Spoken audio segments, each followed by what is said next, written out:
Hello everybody. Oh, there we go. Hello Carolyn Daly.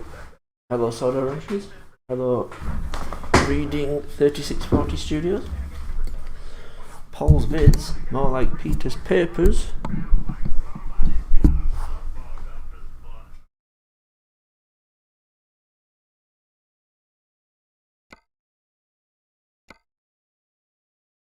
How's everyone doing? Seems very quiet. Let's have a look at the jobs. That's a very short job, which will be boring. Let's go to Bosnia. I wonder if we... Oh, we can go to Dubrovnik. I wonder if we've ever been to Dubrovnik.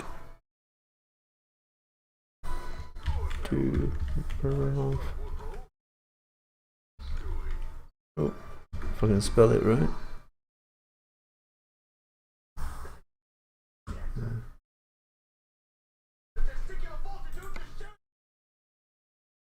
Hello, Connor Smith.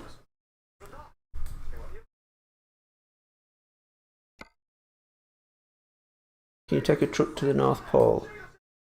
Only at Christmas. We can go to Iceland, which actually doesn't seem to be as north as over here. Honningsvag. Sorry, grow up, Paul. Seems to be the most northernly place. And here's Murmansk. There's Hammerfest. I think we want to go there. Hammerfest. Where are you from? Hammerfest. Hello, Fluffy Winter. Ooh. Paul, what country are you in? I stopped in the Middle East, I think, last time. But we finished the job. So I want to try and get to Dubrovnik. I've never been to Bosnia though. Can I type Bosnia?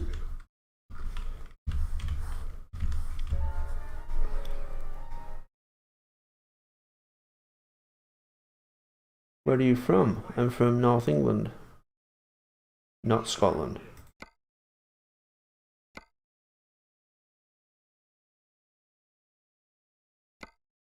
Oh, what's that? Jobs. There we are. Jobs starting in Szeged. Szeged.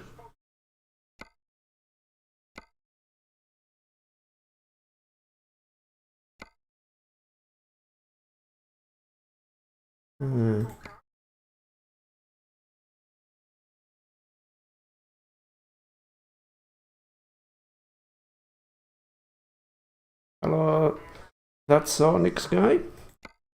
Or Shed King? They're making a District 10.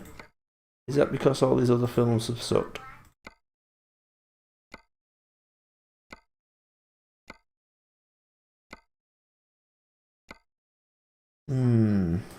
This isn't gonna work.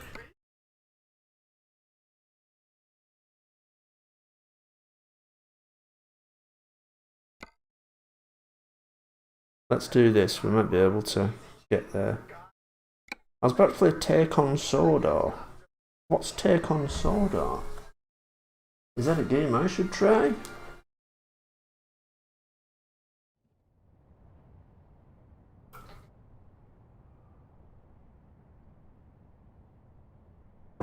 Ah.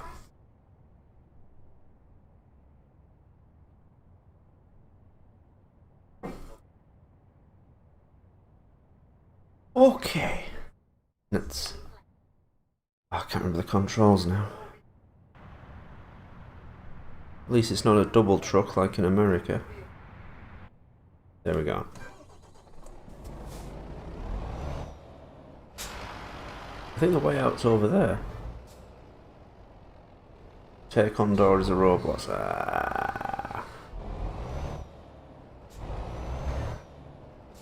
We've got a lot of Shed 17 games on there.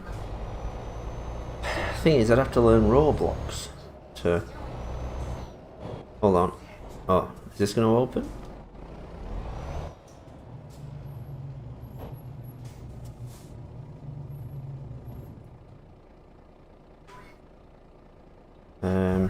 First thing we've got to do, because if you recall last week, we figured out how to alter the steering.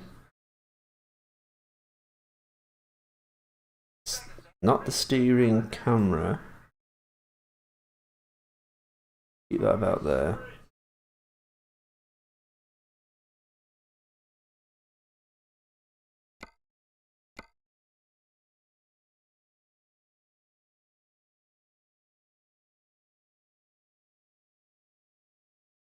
If you understand the spacebar, you've figured out Roblox. Really?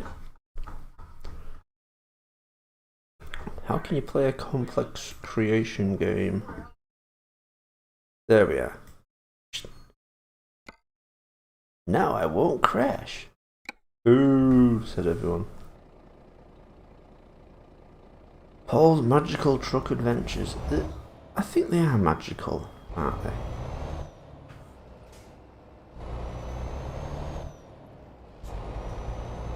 This is a magical world that we're in, whatever country we're in.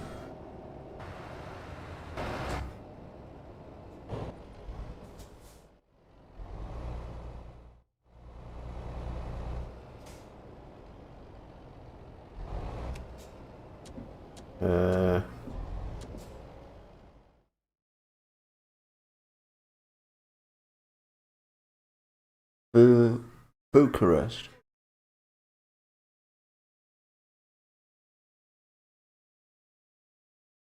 I don't think this tells us what country we're in. Where's Bucharest? Hello, elect man.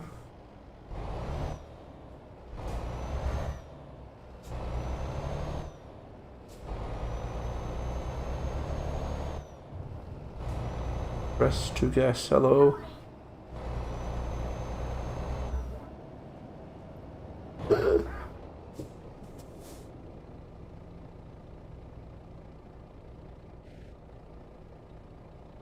Cheers, mate.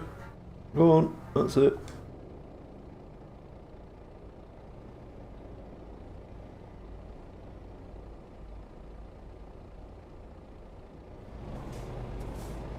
How's your week been? My week has sucked, and it's going to get worse next week.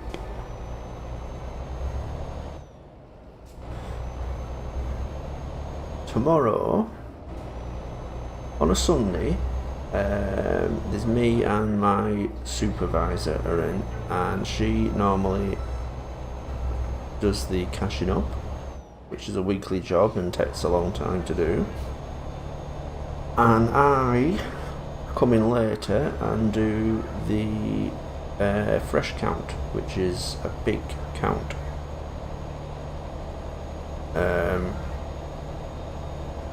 Oh, bloody hell. Sorry about that, Carolyn Daly. That's terrible. I'm sure we all feel for you there.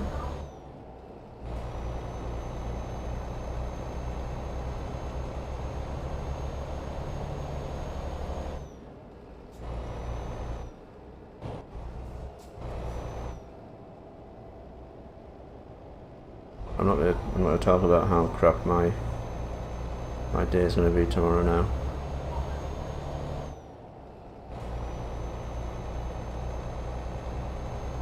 Feels petty.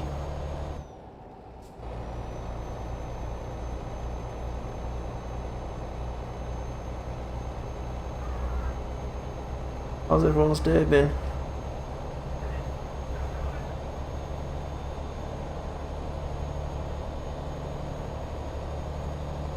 I know some of you probably it's the morning and some of you it's midday, and for me it's gone 7. I'm gonna overtake this guy. Yeah. Yeehaw. Get out of the way, Sophie. Seriously, this cat never effing leaves me alone. It's just constant. Oh, I might have to get a treat off him. Let's see if I can get a treat. Let's see if I can get a treat. See if I can get a treat.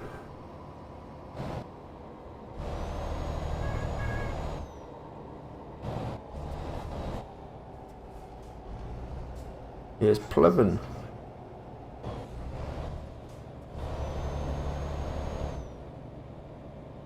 Out the way, Soph. Hey.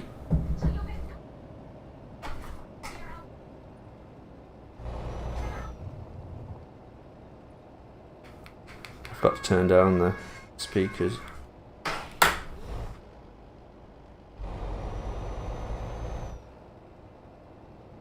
That's so Nick's guy lost his dad as well. Oh, I'm really sorry. What an absolute crappy week both of you have had.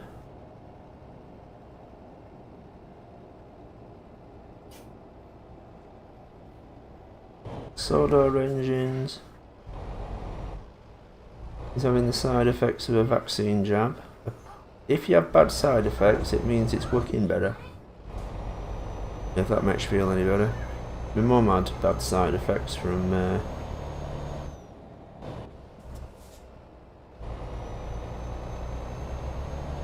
Carolyn Daly. Your dad died unknowingly, so what, in his sleep?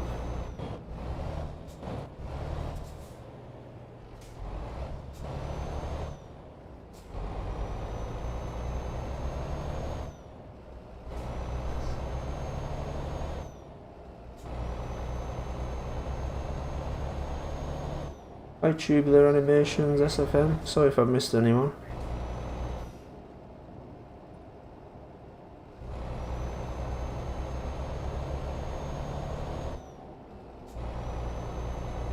Hello Mr. Tommy Engine.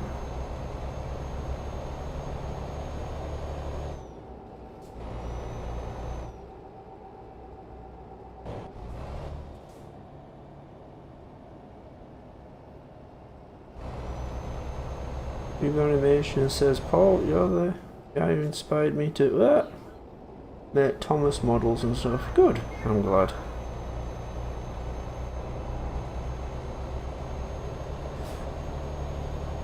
I've decided I'm going to, well, I've already decided I'm going to make Dell, but I'm going to make Toby, because I need a Toby. Everyone needs a Toby. How can I make a fan films without Toby?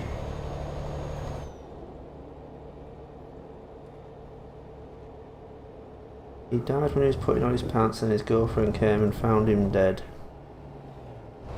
That's horrible.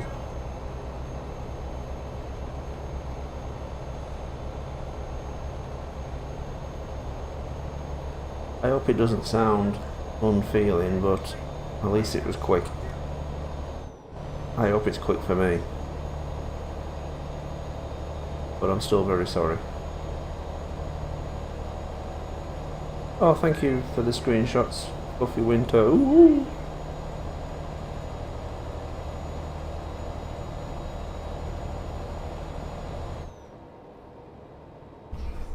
So, I won't be set.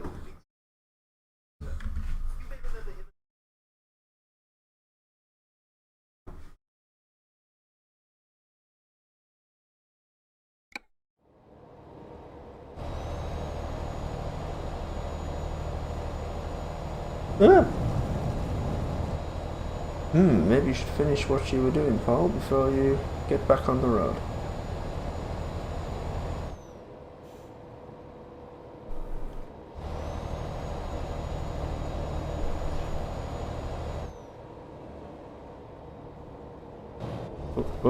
Oh, here we go, here we go, here we go. Oh, what's that? It must be a thing. It's quite well made. I must look into this. I mean, I've seen sort of, dare I say, it's not complicated. Not complicated models, which I think was Roblox. Hello, Antonio Muniz. Hello Thomas, the FNF engine. I think that might be a new viewer for us. Oh shit, was I meant to stop there? Oh well, never mind. What are you doing, Soph? She's chewing on her back leg, but she's kind of sticking her nose into my arm at the same time.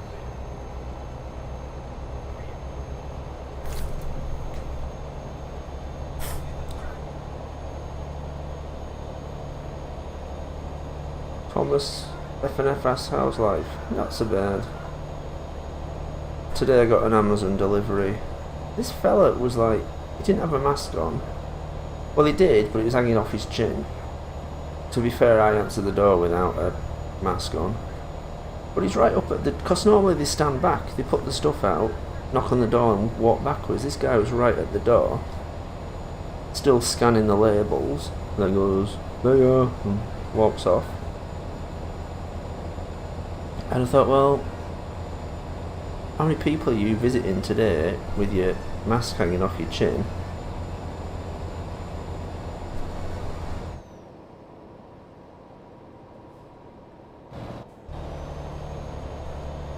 How do you still feel about making Shed 17? I already made it. Do you mean, do I regret it?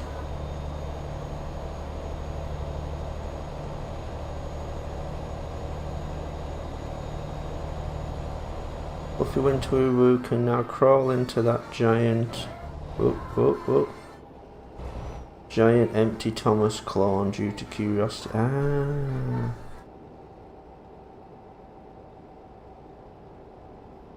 I'm sorry Shed 17 almost ruined your childhood.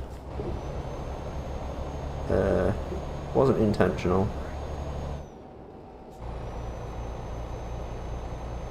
God, I wish there was a button to put down the what's it? The visor thing. Am I going to be driving into the sun the whole damn game?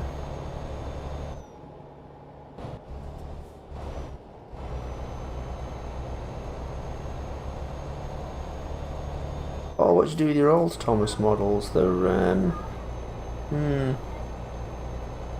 I kept old Thomas.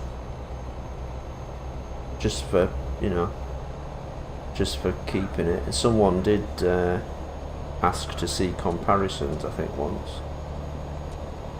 But I kind of kept it because for nostalgia reasons. But not the other engines. I kind of just jazzed them up.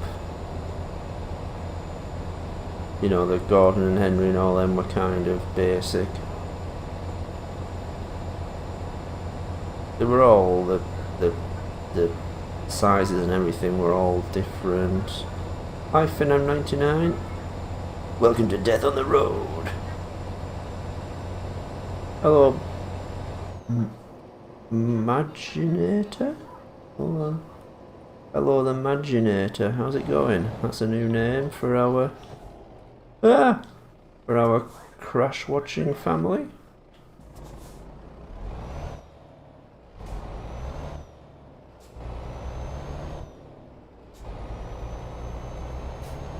Gordon and Henry were just duplications. They were. Actually, sometimes my Henry model still had the blue little strut things on the front. Jazzed them up quite a bit. And then jazzed up Thomas. I should look at them again and, you know, give them a bit of texture. They're still quite basic. Texturing wise.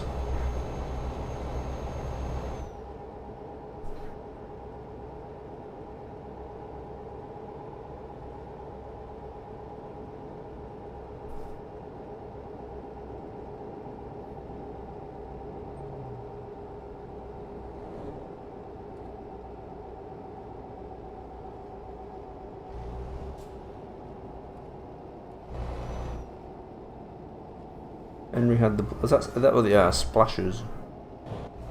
I thought blue splashes was a euphemism for diarrhea then. Oh no! Oh no! Henry, what's the matter? Oh, I've got the blue splashes today. Oh, well, you better take the day off. No, I'm still gonna pull my train. I'll make it. Hello, everyone. Please get on board quickly. Oh, no! Oh, shit! All the passengers run out of the station screaming. Ah! It stinks of Welsh coal.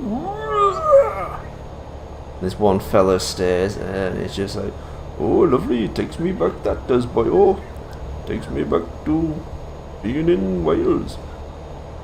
I'm Jones the commuter. I've got to be careful doing a Welsh accent because it always turns into an Indian one. And you can't do them.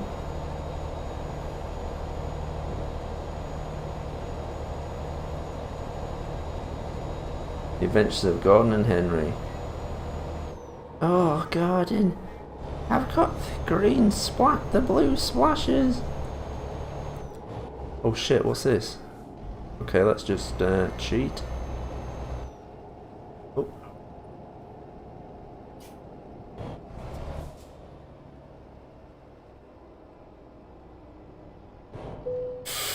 That was a bit close. Do you ever plan on fixing Thomas' little white light in his side tanks? Yeah, I'm going to have to. I don't... kind of like it. It feels like a trademark. And M99 asks, how was my week? Well, it sucked, but then I discovered it sucked much more for some of our viewers, so... yeah. Yeah. Tomorrow's gonna suck. I finished Project G1 on Monday. It needs an Oscar. Oh, thank you. Are you gonna... I was thinking you were gonna build up to something like an Oscar for arsehole film. An Oscar for most shite film.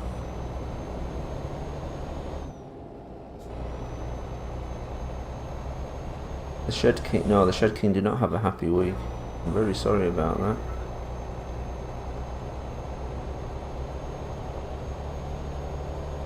M99, what, you cried at the Gordonzilla death? Spoiler alert.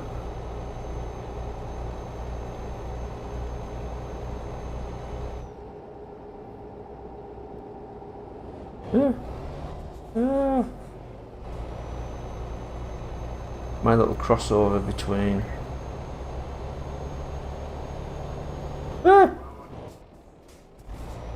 You guys in your riveting comments keep taking my eyes off the road. I'm surprised you don't have more subscribers knowing you're awesome editing.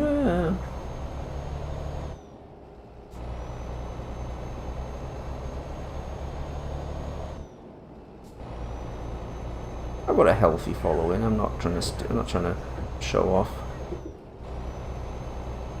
I've got a healthy following, and I like.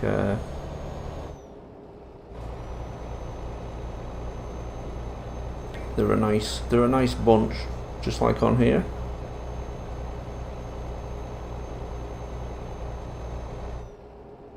Ollie should make movies about the lives of engines in the Shed 17 world until their death. Thought about that. Sort of how other engines lived during like the early 80s when Shed 17 was happening.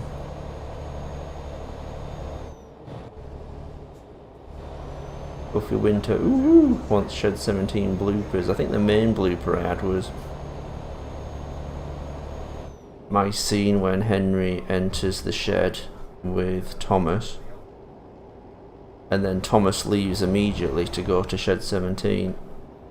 I forgot that Henry had to die between Henry arriving at the shed and Thomas leaving to go to Shed 17. Also, the main blooper stayed in the video. Henry is smaller than Thomas.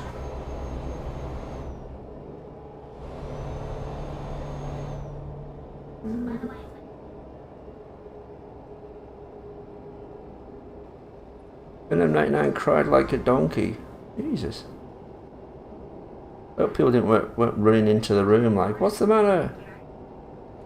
It's this fan film. Hey Paul, remember oh yeah, robotic armoured personnel engagement.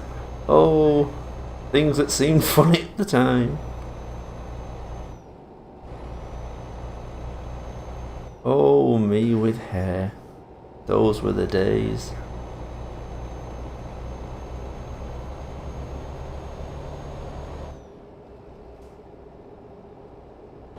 Back in the day when I needed a comb. Yeah.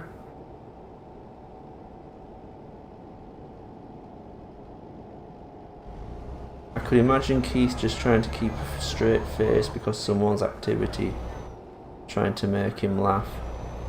So he's like on screen telling his story, and then someone's behind the camera winding up. Owen Roos behind the camera trying to wind him up. He's just like, Thomas always thought of us as his friends. Sadly, all the time. Stop it, Ruth. Sadly, all the time we just.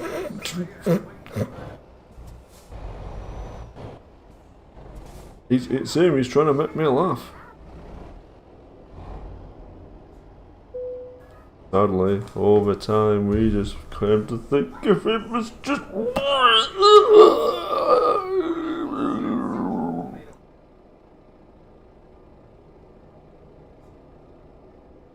Have they let me go through? Oh, they let me. Shit.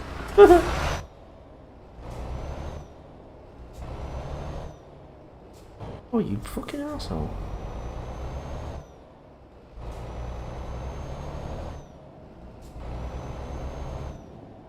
Oh, not the time by 11:45 again.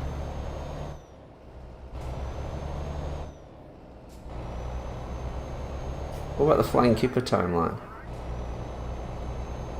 Starting with the sabotage. How did Keith not puke when he was being in Shed 17? That's a good question. Maybe they cut it out. Maybe he knew it was going to happen, so he put it in his contract. He said, "Look, I'll do the interview." Sorry. Look, I'll do the interview, but if I throw up, you have to cut it out of the video, alright? And they all look at each other like, "Ew, quiet, you throw up a lot." Just agree to it, alright? I'd rather not talk about it. Just agree to it. Alright. How was work, Paul? Not been there today. I had a drink last night, fell asleep watching X2. I watched that Coming to America 2 as well. There was something weird about it. It's just sort of, whether it's just bad editing or, constant music and stuff, it was like, I won't spoil it for you, it only came out yesterday. I liked that it wasn't in America much. A lot of it's the daft stuff that goes on in his country. I don't know how they make these. This film had like loads of crowd scenes and stuff. I don't know how they do that during a pandemic. Unless it's very, very good special effects. Jesus Christ, what is this? The bloody country of checkpoints?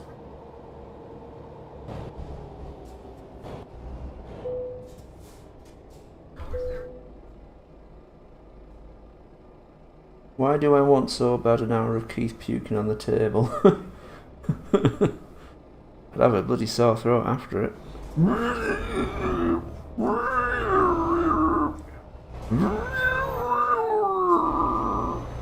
Hello, criminal. You're a new visitor to our dreams. Don't miss any crashes. Keith barfs a lot because he didn't have anything to eat.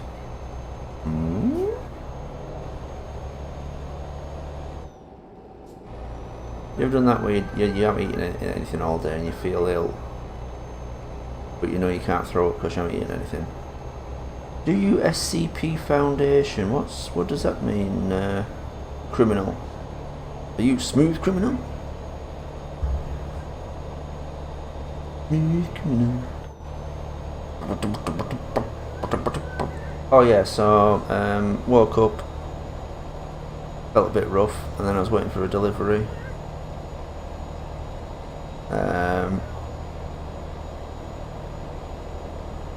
I got this plastic thing to go over my drain outside, because leaves get on it and it gets blocked up and it's just disgusting.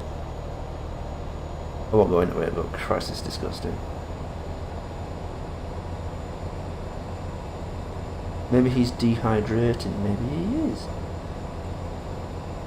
Everyone always carries a bottle of water with them now, don't they? And I think Keith should take that up. Keith runs for Prime Minister. That'd be an interesting film, wouldn't it? What if we just like ditch the whole engines idea and it's just just a film about Keith? Keith coming to London. Keith comes to the US and there's several hilarious mix-ups. Your blood, how's it doing? Blood? I'm not bleeding. What you call me blood for? I'm Keith.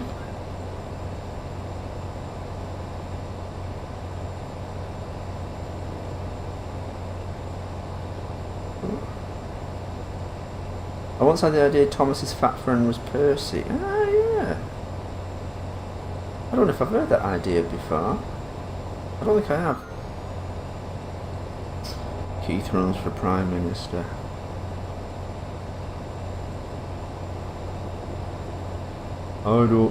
Not only do I not want to be in the EU, I want to build a big wall. Keep them out. Keith, there's a big channel. I don't care what channel I'm on. I want a big wall. No, there's no way across. You have to take a boat. A boat bridge then. A boat wall. Bridge wall. We'll call it the White Cliffs of Foreign Arseholes.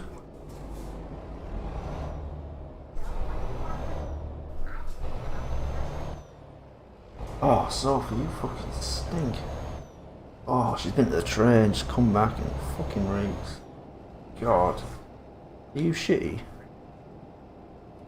Sorry guys, I'm going into detail, but I think she's shitty.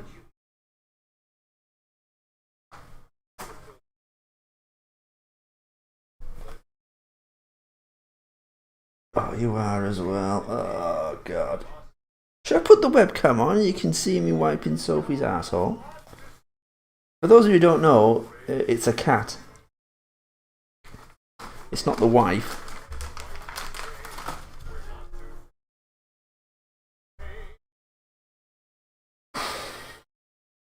I would like to hear what engine he helped drive, so I think that would be interesting. Keith, you're right, okay. The Adventures of Keith.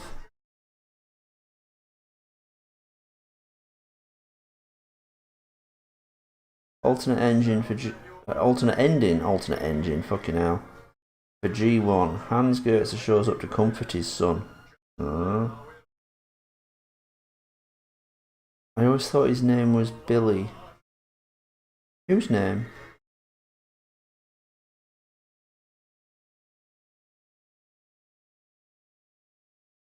If Keith were to have his own song, it would just be music with different pitch dukes. Yeah.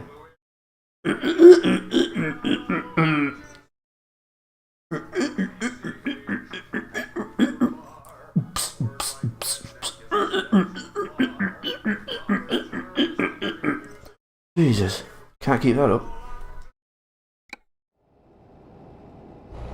Cat's looking at me like, what the fuck are you doing? Never thought the first woman that moved in with me I'd have to shave her ass. Oh, you fucking stink, Soph. Jesus Christ. What have you been eating? Oh yeah, treats all day. Oh.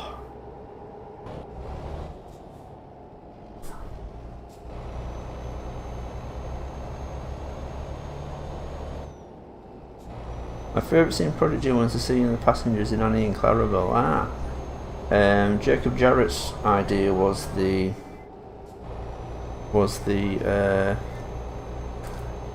weird leather, the red leather. That was his idea, but my idea was to have them sit in the chairs and what was inside the toilet. I wish in the video I'd gone, I don't want to tell you what's in the toilets. And then we have a long pause and he just says, a giant woman's anus.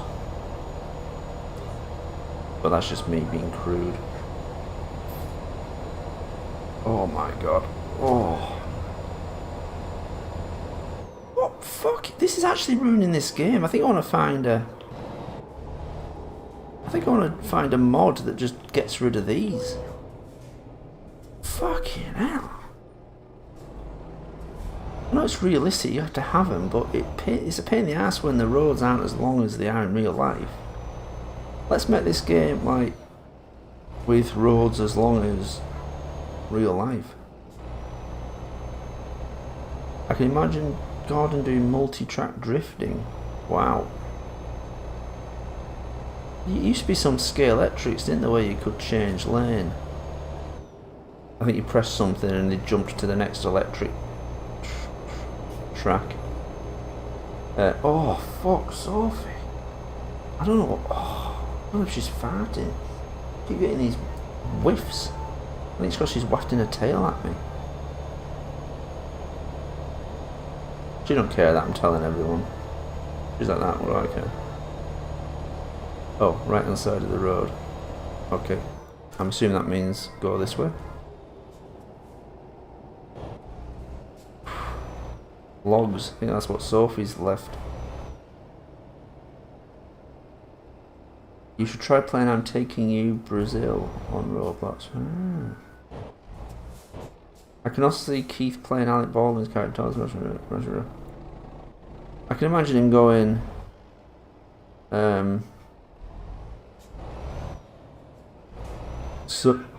celery to improve my memory. No, you're just talking rubbish.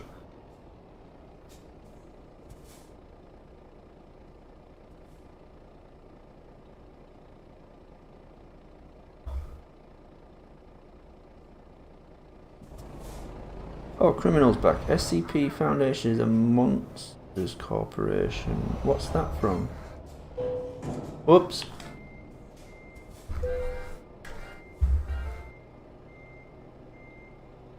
Can you hear what I'm watching on telly? I know it's lame.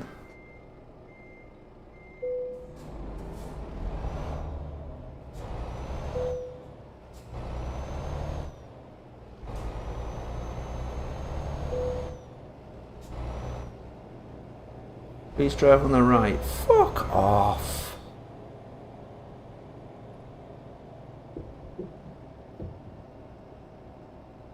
Can't I just fucking have a bit of a drive?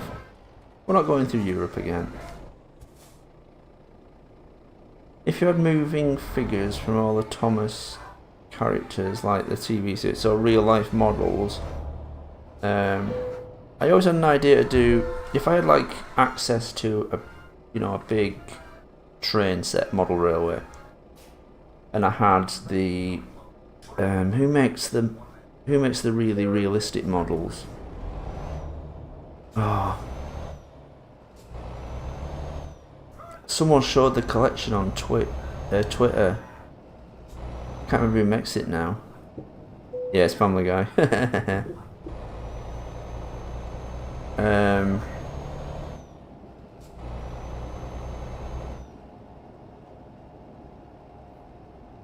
Oh god, what the fuck?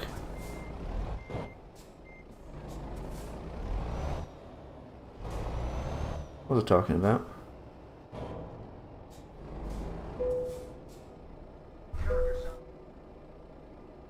Oh yeah, so if I had like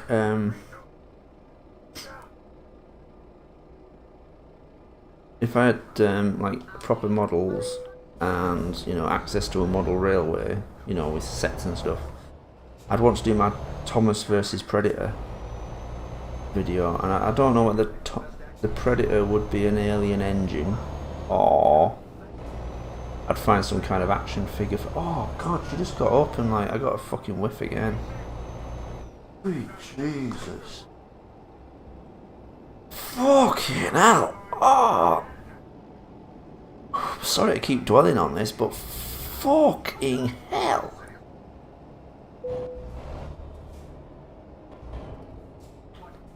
Oh, I can keep going here. Fluffy Winter, ooh. Just got a Shed 17 character idea. Finham 99's ready with his flying kipper. The fuck have I done? He's got his flying kipper timeline ready.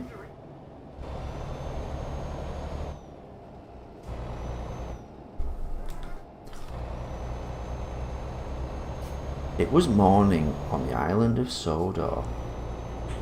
Thomas awoke and looked across at Edward.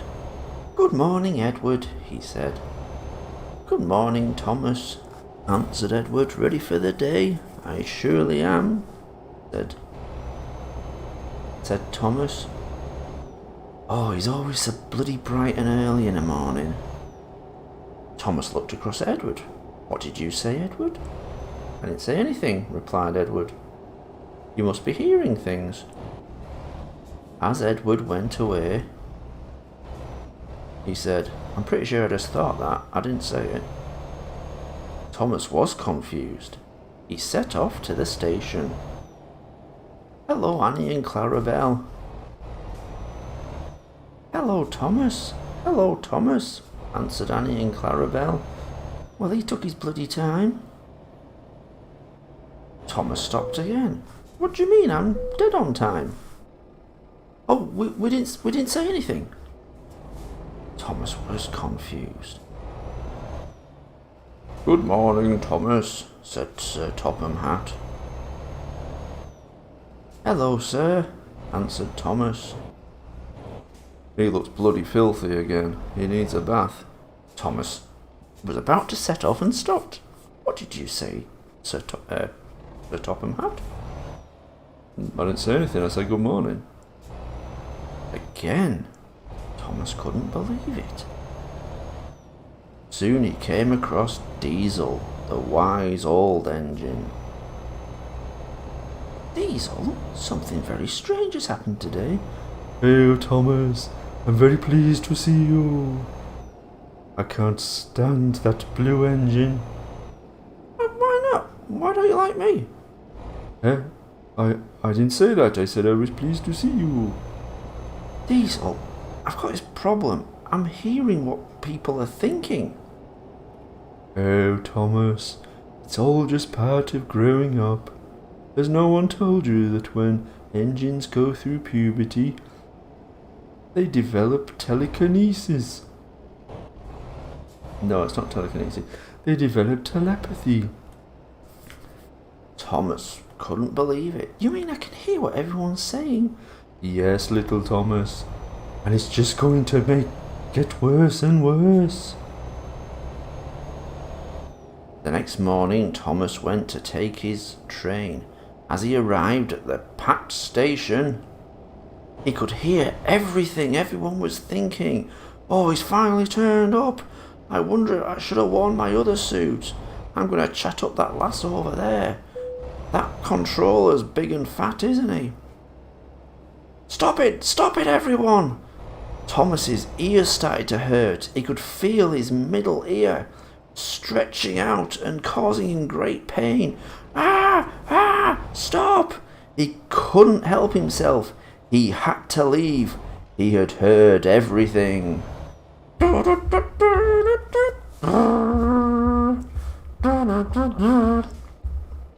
There you go, free story.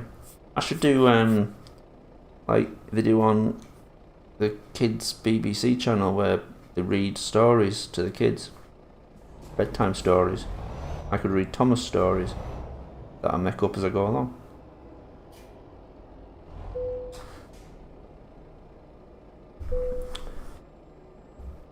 Well, yeah, okay, they don't have ears, but to be fair, they always hear each other in your favourite episodes.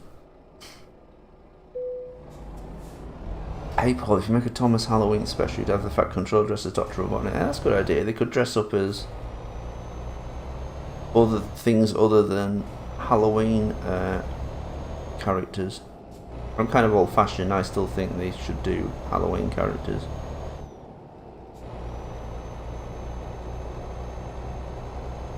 Hello Antonio Muniz, you've not missed any crashes yet. A couple of near misses. I did drift off the road at one point. Here's Bosnia Herzegovina go over. Will there be a turn here without hitting that guy behind me? Yeah. Holy shit, I tell you what you've missed. 6 million F-word checkpoints. Look at the GPS. I'm going to have to turn round and go back the other way. No wonder Plasticine Paul looks a pissed off. I'm going to put like cross eyebrows on him. That Sonic Skies had a drink. Oh, he dropped a can and he's opened it and it didn't fizz. That's good. Every cloud. Sorry. This is the best story. Oh, the best story in season 25. Let's face it, it could be Thomas needs the lav, so goes to the piss shed, the end. Then it could be good enough for season 25. You never know, they might be like the best stories ever. And it's just some god-awful, cheesy 2D animation.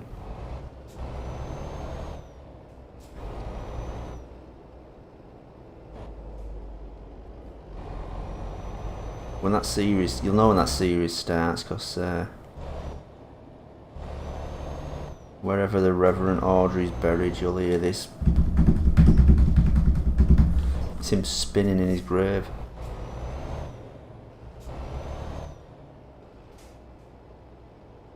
You plan on doing any other stories with George Garza? What did I do a voiceover for one of his videos? I kind of get mixed up because I do a lot.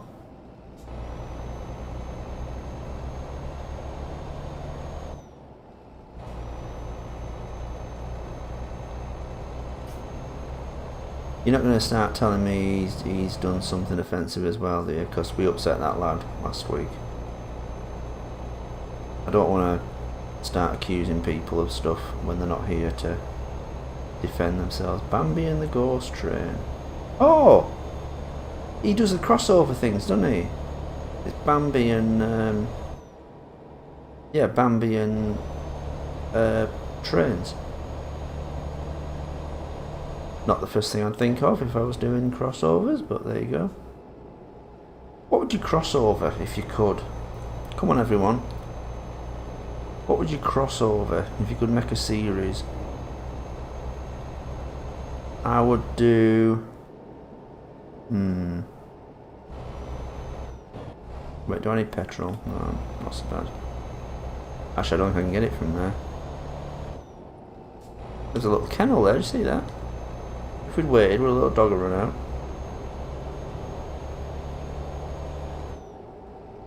Reverend Audrey generates enough power from his spinning to power the entire UK. Hey, Ginger Ninja! From young age, young Lewis was taught to be deadly ninja. But no one takes him seriously. Soon his ninja master approached him. Young Lewis, you must... Oh shit, hang on. Whoa, whoa. Oh, I fucked up there. Young Lewis, you lack the fire in your soul. You must show the deadliness of the flame. You must become Ginger. I should have a gong ready for this. Just imagine a gong there, right? Bong. Young Louis quickly climbed the highest mountains, forded many seas, and eventually got to Boots. As he was about to buy ginger hair color, his deceased master appeared before him. "Master," said young Louis, "I can see right through you." "Duh," said Master, "I am a ghost. But you cannot rely on hair color. You must become naturally ginger." Now Ninja Louis travels the world.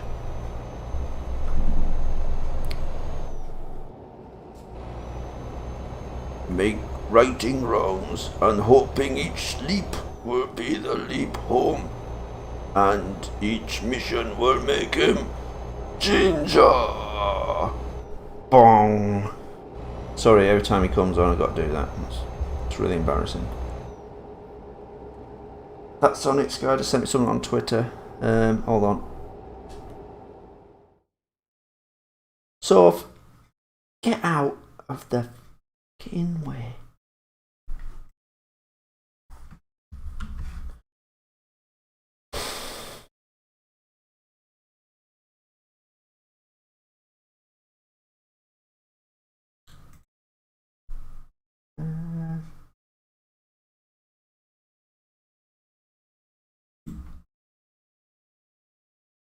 I think I've seen this, haven't I?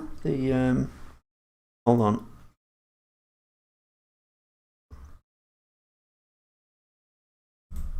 God, you fucking stink, Soph. Bloody hell. Sorry guys, I'll let you just look at Twitter for a little bit. I've really got to sort this out. I got some special arse wipes. See, she knows what they are, so she runs off. Now she's fucked off. Oh, I'm gonna have to fumigate this room.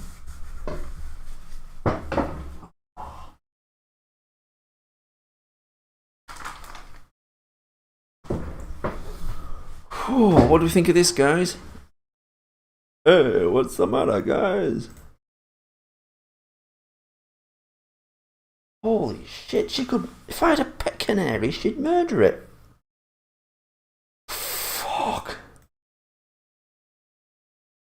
I hate to keep dwelling on this, but... The fuck? Don't see the screenshots from this Roblox game. There's one. Thank you for this, Fluffy Winter. Ooh! So there's lots of Thomases. Oh, right, so he's created all the different faces. Oh, look, they've got proper round noses, haven't they? That's cool. And this is... Who's the guy in front? Some kind of... Ninja warrior. So there's the shed. Oh, aye, proper as well. They made it glow as well. That's good. And here he is. Here's the that's the big Thomas. Do you have to have a character in it? Is that why he's there? You have to have a character for the camera to focus on. That's very good. How much is Roadblocks? What the fuck am I talking about? Oh, that's you, Fluffy Winter. Ooh, oh, of course you're playing it, aren't you? Of course it's you. How much is it? Like, is it a lot? Maybe we should do a Roblox stream. That'll get everyone going.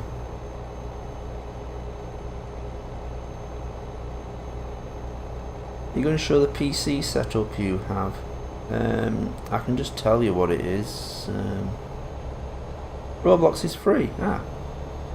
You have to. Where do you get the shed game from then? Is it in game? Do you sort of search for games and then you play it on a site? It's not like something you download then. Sorry, I'm an old fella. I don't get this stuff. Hold on. What's it gonna do? Oh yeah, the PC setup. Hold on, let me just tell you what I've got. Right.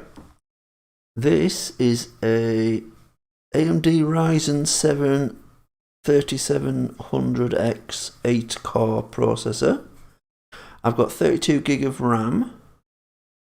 Seriously, they don't tell you to get more than that. They say it's not worth it. And the graphics card is an NVIDIA GeForce GTX 1660 Super. At the time, I was just building one for rendering, speed up rendering, which it really did. But as it happened, it turned out to be a really good games machine. It really is good as well. I can play that Cyberpunk on ultra settings. I get about, well, I get a steady 30 frames out of it, which is pretty good going. I think when I asked for a spec, the guy said I was limited to the graphics card because I wanted 3 monitors. I'm running 3 monitors here. I can do that thing where, you know, you've got the game playing on all 3 screens, but to be honest, it made me feel a bit sick. I know you're all going to say, oh, you fucking old woofter. But,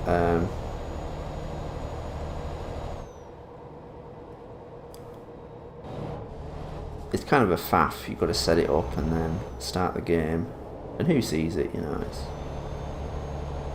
But yeah, the PlayStation is gathering dust now. Not even figuratively. It's doing it metaphorically and literally. You know.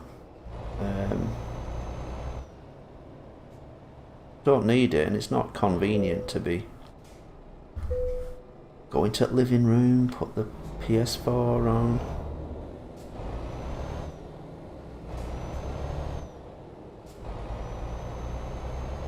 I miss, like, Spider-Man. That was a good Sony exclusive. I've heard they're gonna maybe put some of them games on PC anyway.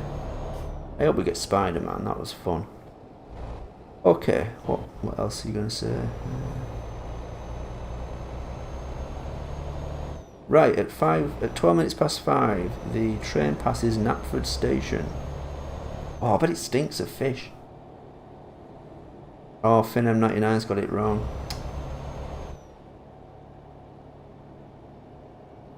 I don't know why, but your trailer for Paul's Vids Live reminded me of Big Bill's Hell's car. I must look that up. At 4:30, Henry the Green Engine arrives at Knapford Harbour to collect the Flying Kipper. This is the trailer called the Flying Kipper. One morning, Thomas woke up. He was pleased to get to work. When he got back, he found his spare buffers were missing, and his eyes spun round.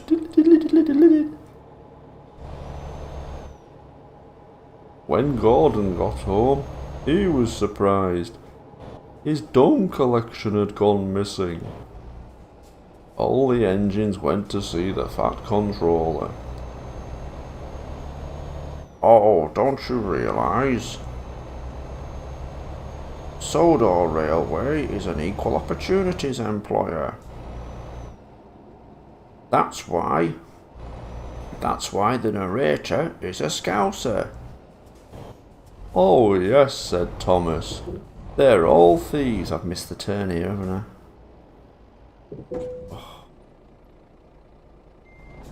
Everyone agreed that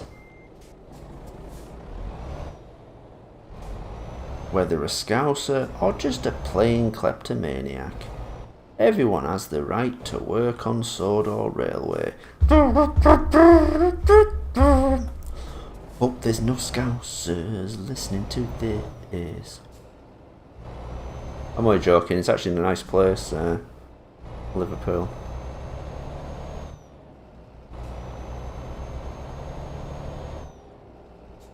It's Manchester that's a shithole. I didn't just say that.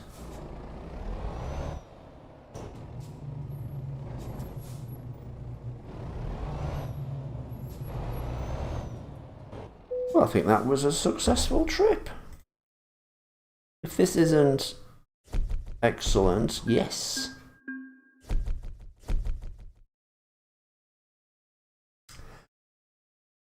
The flying at 5 o'clock. The flying kipper departs Knapford Harbour under the control of Alan and Barry. Hey. Antonio Muniz says, Ruffy Winter Uwu asks, would Keith have a man bun, ponytail, or a mullet? Definitely a mullet. They're quite old fashioned on Sodor. Definitely mullet. We had at work, we saw this customer come in and he always had this mullet. He doesn't come in anymore. And then he had a kid. And the kid started coming in with him and he had a fucking mullet as well. And you just sort of like... That's trying not to laugh in case my impression doesn't sound very realistic. 5:05. The train passes Knapford Station. Antonio Muniz likes Bobby the police engine, I assume. Oh, I see. Is it part of the story, right? Thomas the FNF engine says Toby is just brushing across the screen. Brushing across it.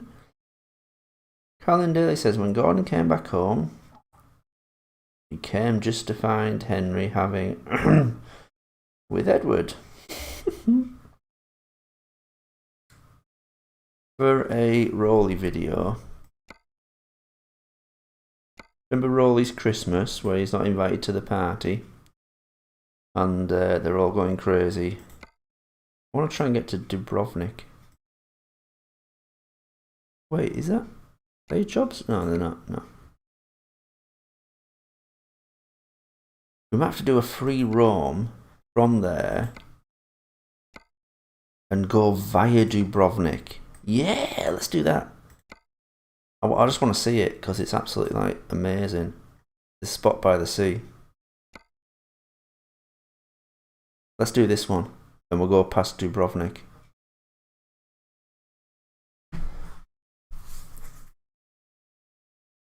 Yeah, I probably shouldn't tell you this, for the Rolly Christmas special, you know the scene when Edward's chatting up Mavis and throws up on her? That wasn't the original. I actually animated Edward shagging her. And it was really good as well. He moved in time with the music and everything. I really worked hard on that. So did Edward. Anyway, and I showed it to Jacob Jarrett and I said, is this going too far? And he said, yes, it really is.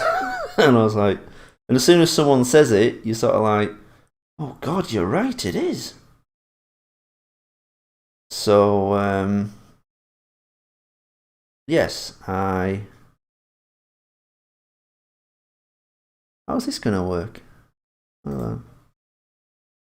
Oh, this is all wrong. I thought it was kind of going to be on the way. But there's a place called Monster. Oh, no, it's not. And yeah, Jacob Jarrett said, yeah, it really is going too far. And it's funny, as soon as someone says it, you're sort of like, oh my God, you're right, it is, isn't it? But it was a beautiful thing. It was, you know, he like I said, he was in time and everything. And the look on the faces and that, it was really put a lot of work into that.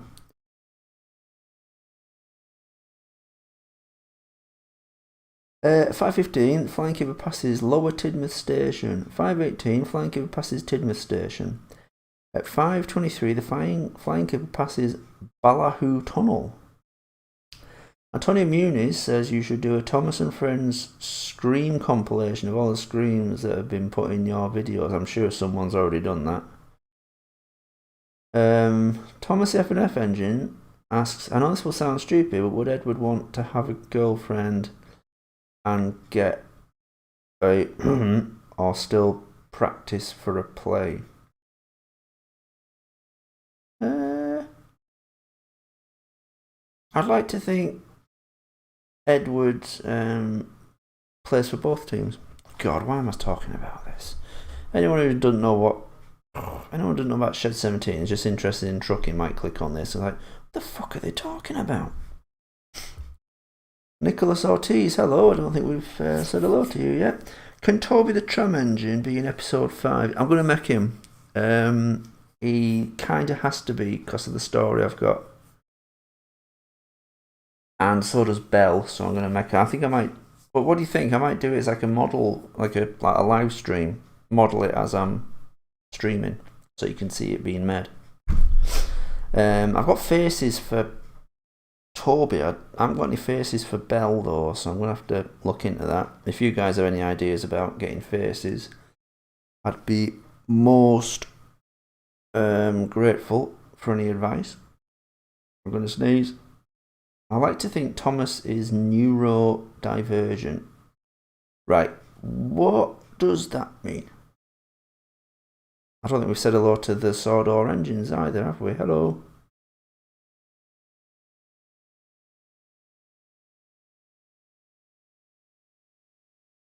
Right. We did set this up, didn't we, for Dubrovnik?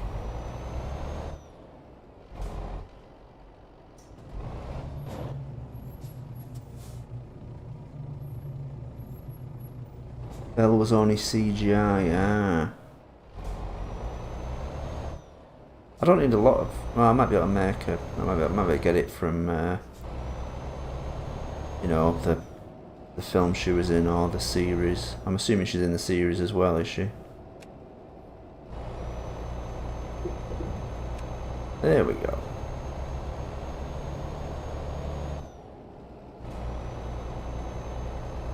Buffy Winter has an idea for a stream title. Go on. William Elgood asks, why was this recommended for me? Do you like Euro Truck? I bet he's gone.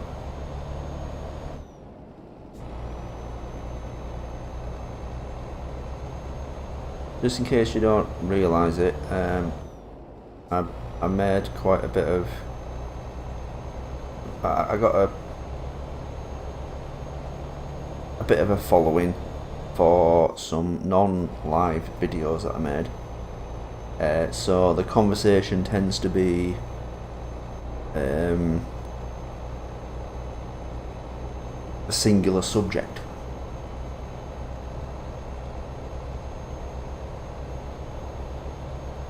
Oh, he's still here. William Elgood. Still there. Yeah, so the conversation might get a bit, like, odd, but don't worry.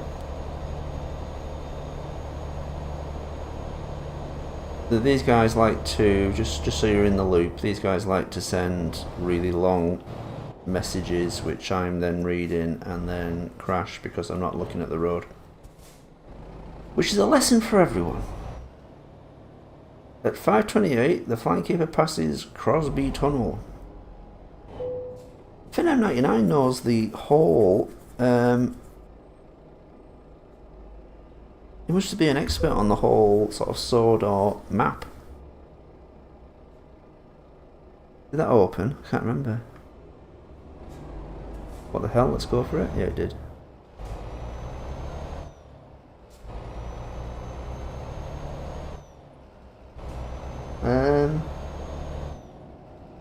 Good job it doesn't pass Cosby Tunnel. Well, you see, you gotta go through the tunnel, and then you've gotta take this pill, and you won't remember a thing.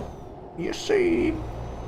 That's my Bill Cosby impression, and I won't be doing that again. Did I remember House of Cosby's? It was quite. I think it must have been on TV. But they only got as far as one episode, and then Bill Cosby had it cancelled. There was this guy, and he's a big Bill Cosby fan, and he watches Bill Cosby live, and there's a hair left on There's a hair left on the stage, so he picks up the hair. It's a cartoon. It's not live action or anything, obviously. And he takes it home and he clones Bill Cosby, and then he keeps making more and more, and each one has his own. Each Cosby has his own sort of gimmick. So there's a Bill Cosby that likes to have baths, and every 10th one is something special. So one of them's like a super villain, one of them's super intelligent, and it was called House of Cosby's. And there's more than first. Man, don't you hate it when you enter Cosby Tunnel? These are nice houses. I'd like to live there. I'd live there. Don't know about the fence. That's a bit. Oh, that's a big house. That's nice. And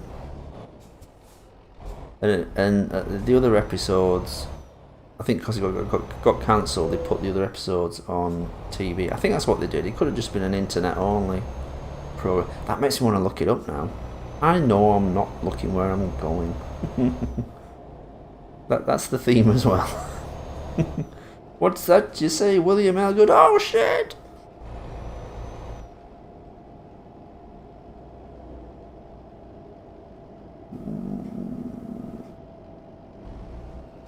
Film 99 asks the flying. Oh, sorry, hang on. Fluffy Winter. Ooh. Says, where does Haunted Henry take place in Kildan?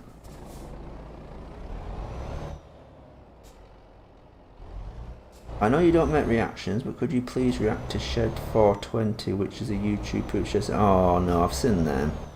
Just people. I bet he's monetized it as well. There's someone trying to make money from other people's work. YouTube poops are the fucking. Ugh, can't stand them. Laziest effing thing in the world. I think I might have seen that one. I saw one, and it's like people underneath saying, "Oh, dude, this is better than the original." And it's like, what the fuck are you talking about, you bellend? YouTube poop. Gets on my week that they monetize. They don't age restrict. It's like, who cares?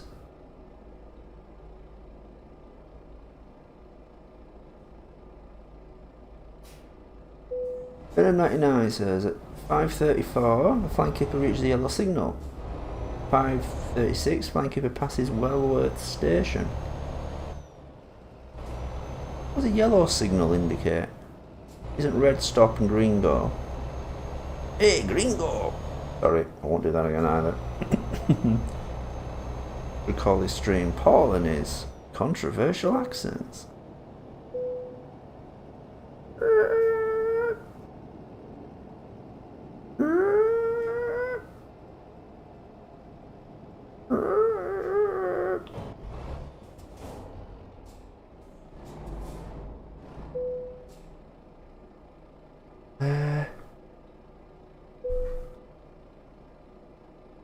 William Elgood points out there's people on the road. Yes, it's I am pretty deadly on the road.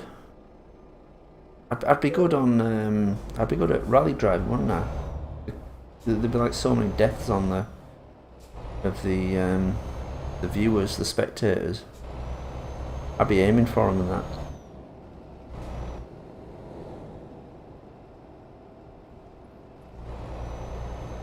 It's a death trap. It sure is. 5:38. Flying keeper reaches the green signal.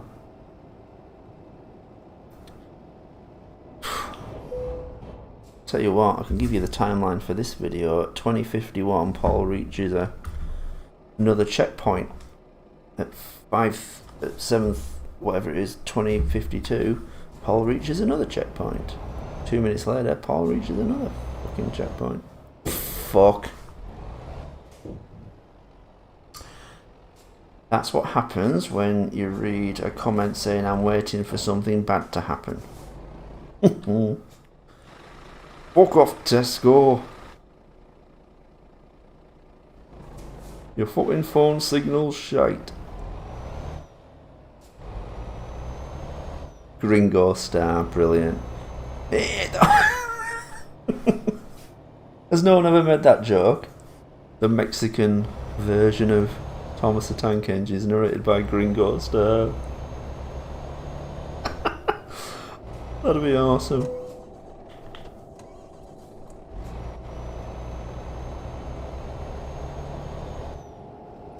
Just do the title sequence, change the lettering at the front. Oh shit. And Thomas is a tank engine with 6 more wheels. He's a cheeky little engine. He's a cheeky little gringo. And he sets off. Spencer is a very fast engine. Andale, yeah.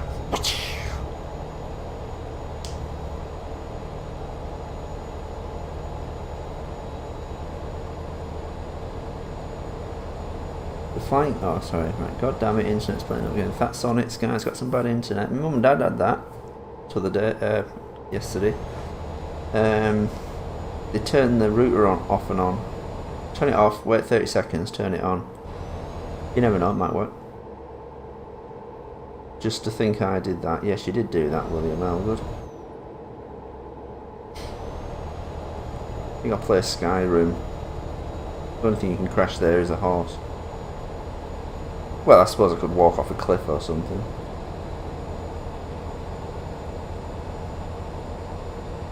.558. The Flying Kipper collides with an oil train, hauled by James the Red Engine.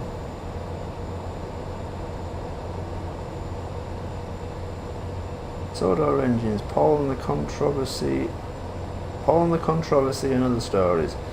Paul's controversial accents and other stories. Every day I upset foreigners' ducktails. Woo-hoo.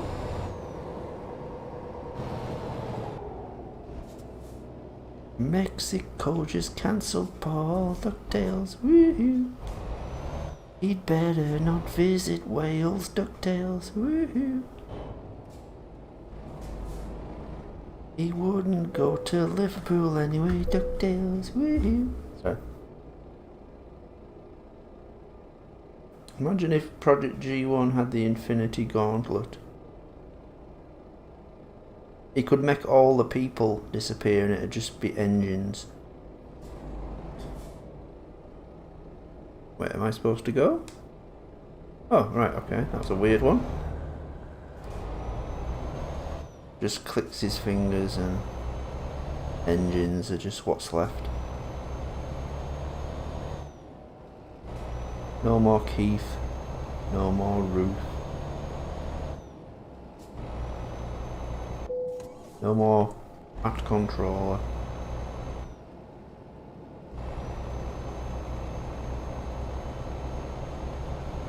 Antonio Muses is biofusional. Well, I'm so glad for that. Is that like Andy is Thomas? Biofusional sounds like.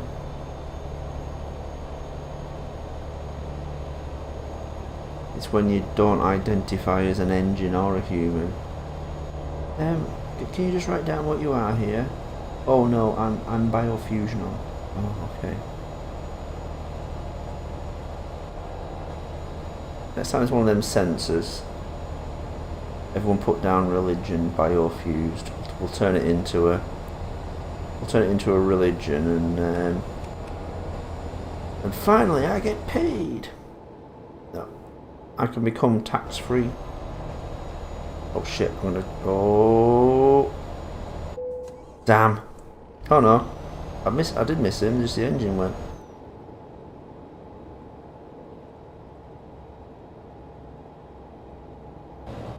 Still waiting for the accident. Oh, don't worry. That's a Ben and Jerry's truck. Imagine crashing into that. You'd be like, cold, so cold. Oh, imagine having a headache, right, and just resting your head on that truck. full of ice cream. How cool would that be?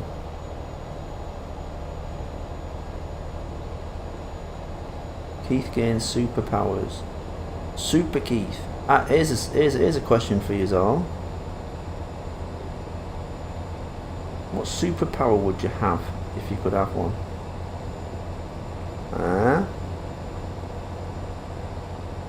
Wait, have we done this? We might have done this.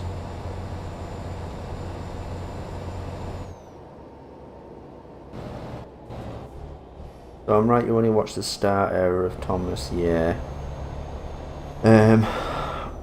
When actually, it might have been when I was talking on the Grease and Oil podcast. I think we established that I'd only actually seen the first 2 seasons. I'd never seen any others.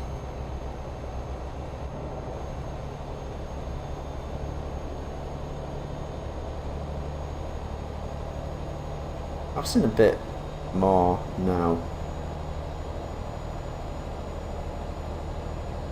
Imagine if Oliver won the fight and Duck died. Oh no. Can't kill Duck. Holy fuck, what is this?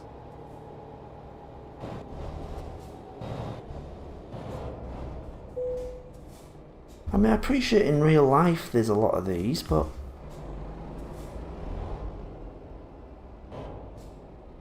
Thank you.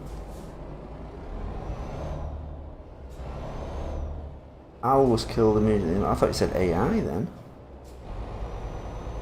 Imagine if Oliver went on. Well, maybe imagine if there was a film just about Oliver taking on. When me and Dan used to do, we used to make fun of WWE wrestling. I didn't do any of the wrestling. That's just weird. We had this idea to sort of bypass the actual sport bit and just do a sporting show,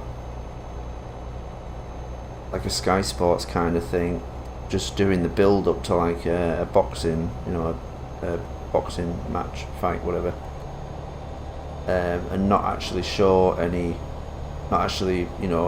any boxing around, just doing the build up and everything, and it'd just be like a sort of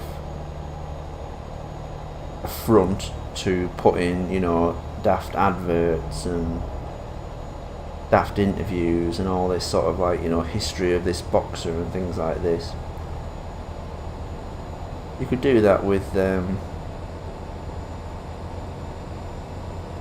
steam engine fighting, like a Japanese program, sort of the build-up program before it. Steam engine fisto, and it's like 2 hours long, and there's no English in it. It's just me making up Oriental sounding language.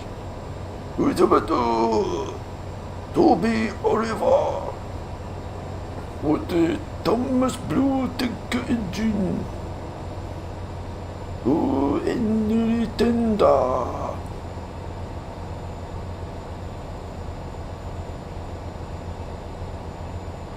Henry Green Pufta. Godo.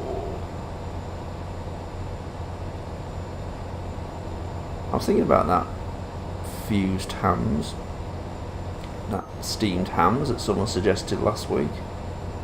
I was thinking, I wonder if I could make like the set, the location in 3D, make it look like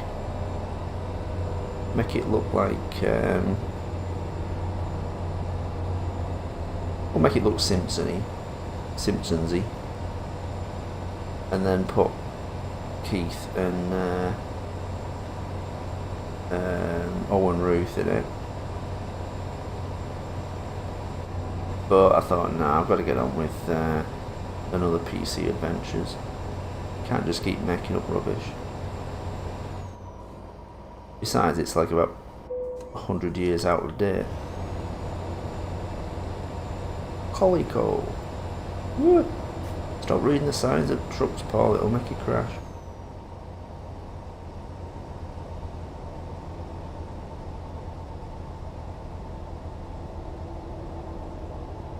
Guess it was George Starr then, George Angelis, and oh right, George Angelis and Brandon Angelis. Okay. Just call the movie Ducky versus Oliver Creed. What if it was like, what if the third Shed film was just about the son of Duck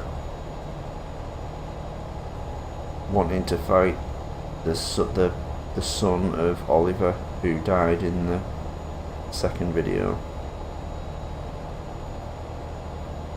and Oliver's son gets beat first, but then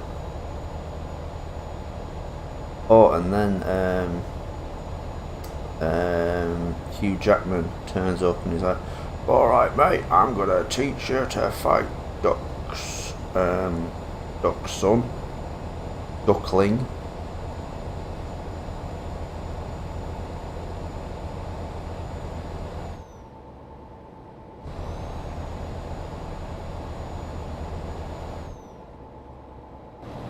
Does this look similar to Edward's dead face? What, the emoji? I suppose, yeah. Lost his nose. Unless I can't see it from a distance.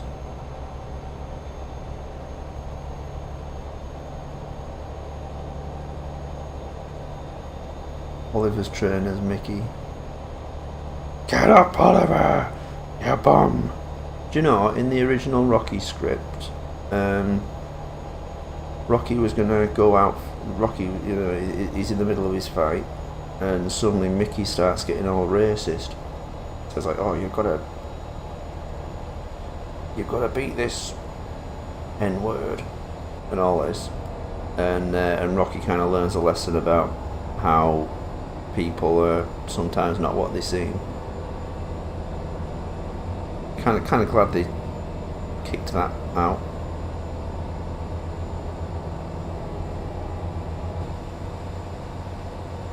I'm sorry, Fluffy Winter. I still haven't seen it. I will one day. Oh, this is nice. Look, I went through a tunnel. I went into a tunnel. Oh fuck! I don't remember the engine. The poem ending that way.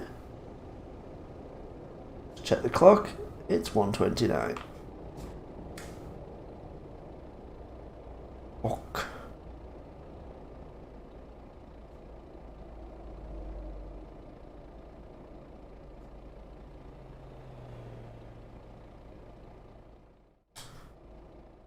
Was the tunnel Cosby Tunnel? Henry wishes. How do we look outside?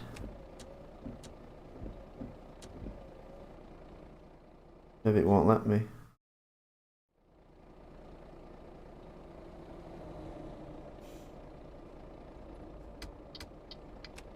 No, it's not letting me look.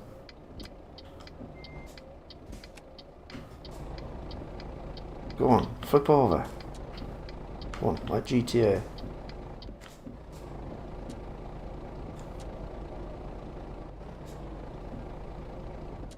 Where the fucking windscreen wipers keep going? Stop. Okay. Remember how we get fixed? Nope. Nope. Nope. Oh. That's not it. There. There we go.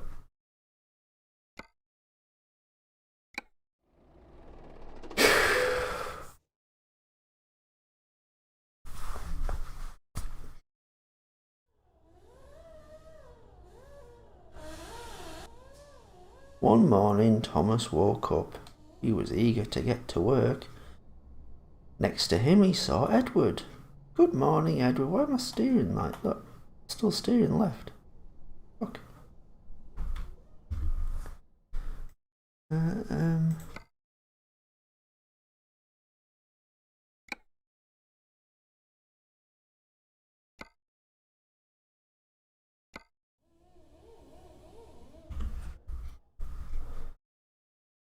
Good morning, Edward.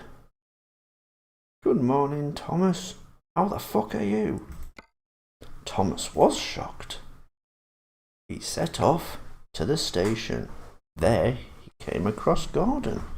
I've just heard something very strange, Gordon.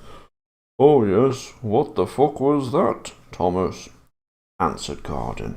The fat control, the Thomas Tank Engine was very confused.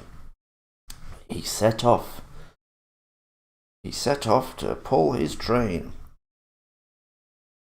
I've just heard something very strange, he said to Annie and Clarabelle. Oh yeah? What was it, Thomas, you bastard? Answered Annie and Clarabelle. Thomas again was shocked. He eventually arrived at the big station and met the Fat Controller. I've heard some very strange things this morning, he said to the Fat Controller. Oh yes, Thomas, what was that? Well, Edward, Gordon and Annie and Clarabelle have been swearing.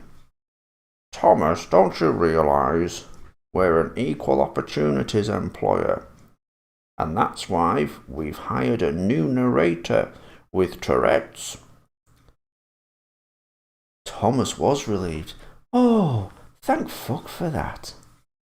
Everyone agreed that an equal opportunities employer was a very good thing, and that even people with Tourette's can fucking narrate their balls off. See that? You had a third story, huh? You spoilt on this channel.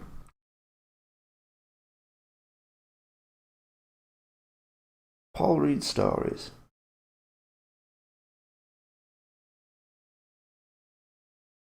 What was I going to do? Oh, options.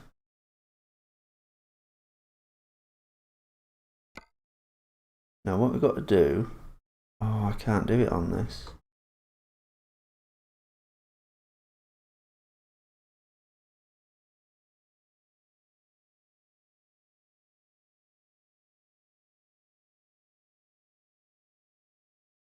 What I've got to do is...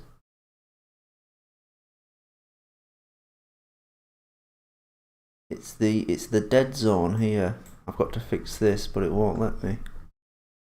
I'll have to do it in Steam itself. I won't do it now. I'll go back to driving and we'll fix it another day. Look, the steering wheels keeps moving, look. Look at that. I'm going to fix it because it's doing my head in. Oh, actually, wait a minute. We'll pause. Gonna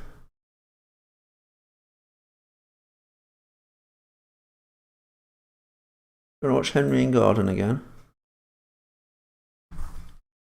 Coupled together on a pant, Henry and Gordon. I'm really depressed right now, so I've been prescribed happy pills. Oh, can I try some? No, they're not your prescription. Oh, go on, you miserable old bastard. Oh, all right then, but only one. Oh.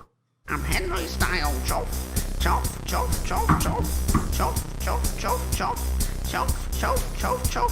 I'm Henry style, chop, chop, chop, chop, chop, chop. World's finest couple. Awesome. Don't forget, folks, the 30-minute Henry Style 12-inch mix is out now. You can get it from shittify.com. Did you see what I did there? What is Shittify? Sorry. Right, let me just go into these settings. So what I need to do is...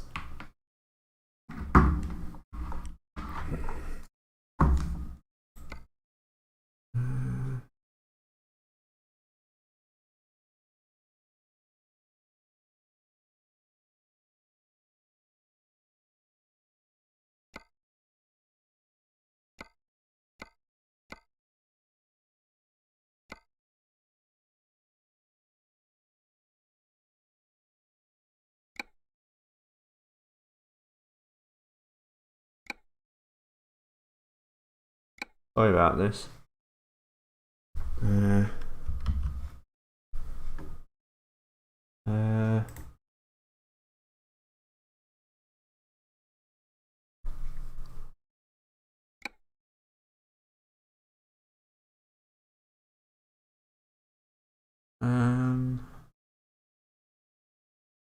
There's a setting for controls that lets me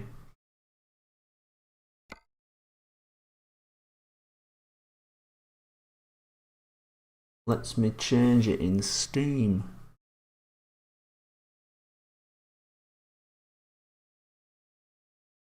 Won't even let me change it to Steam. This is fucking weird. This I've got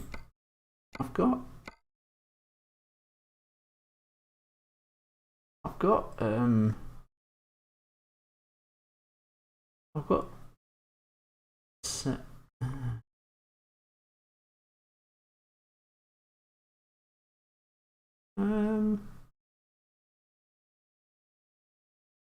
Sorry about this, guys. I will get back to the game in a sec.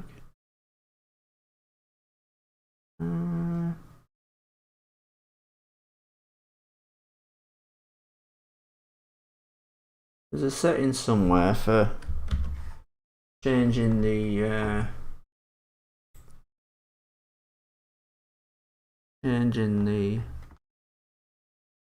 the dead point. Let me try and, if I come out of it and go into Steam.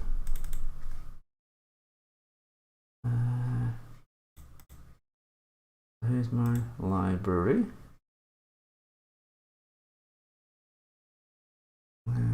Controller.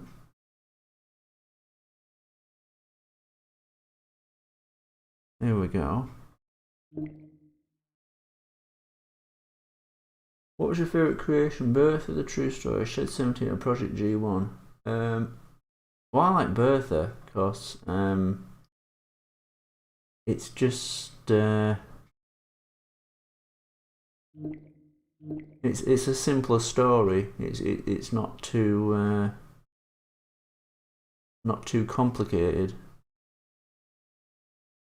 Yeah.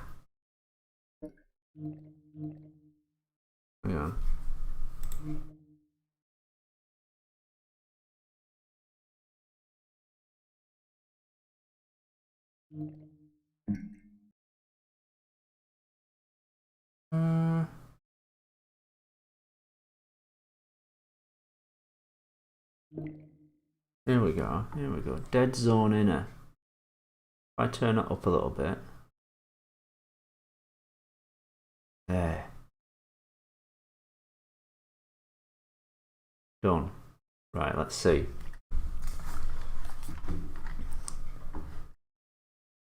I suppose Shed. I mean, I like Shed because it's been like the most popular. So we shouldn't. We're still doing it. Fuck. Hold on, I'll get it. We'll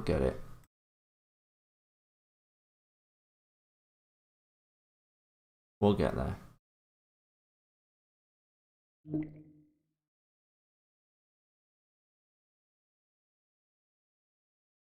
Back. Done. Right. Ah, fuck it. One shite game. There we go.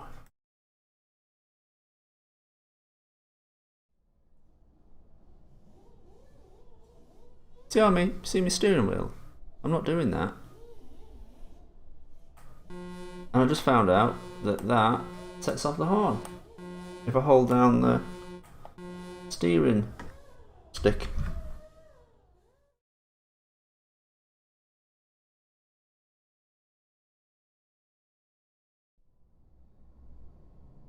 Alright, so let's get out of here.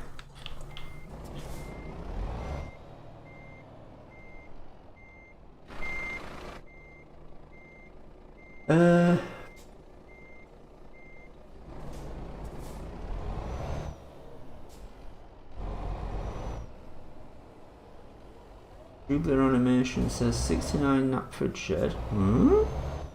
Oh?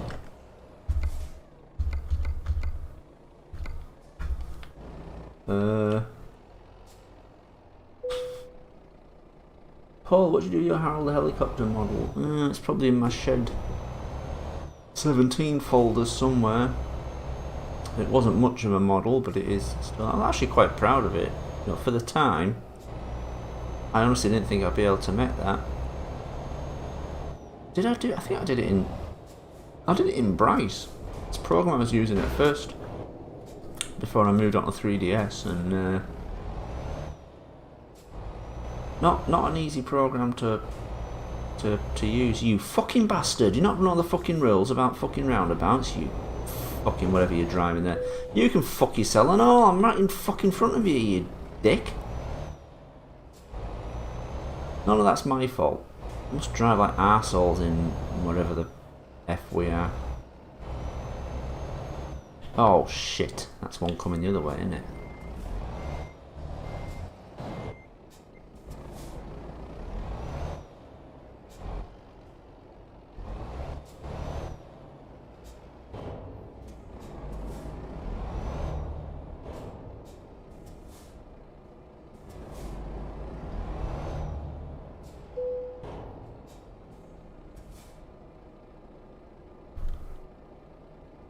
Watch where the hell you're going. Alright. Bloody backseat drivers. Bloody backseat drivers. I was doing well until then. Oh right, here's that. Yeah, here's Jordan Anderson with some more gibberish. What does Cos Tooty Poo Smash, Boy Tom Shoot Soap and Shy Tosco Move Pet have in common? They're all gibberish.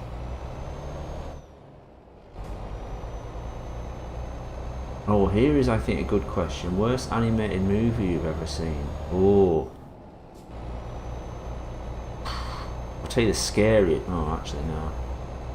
I was about to say the scariest I've ever seen.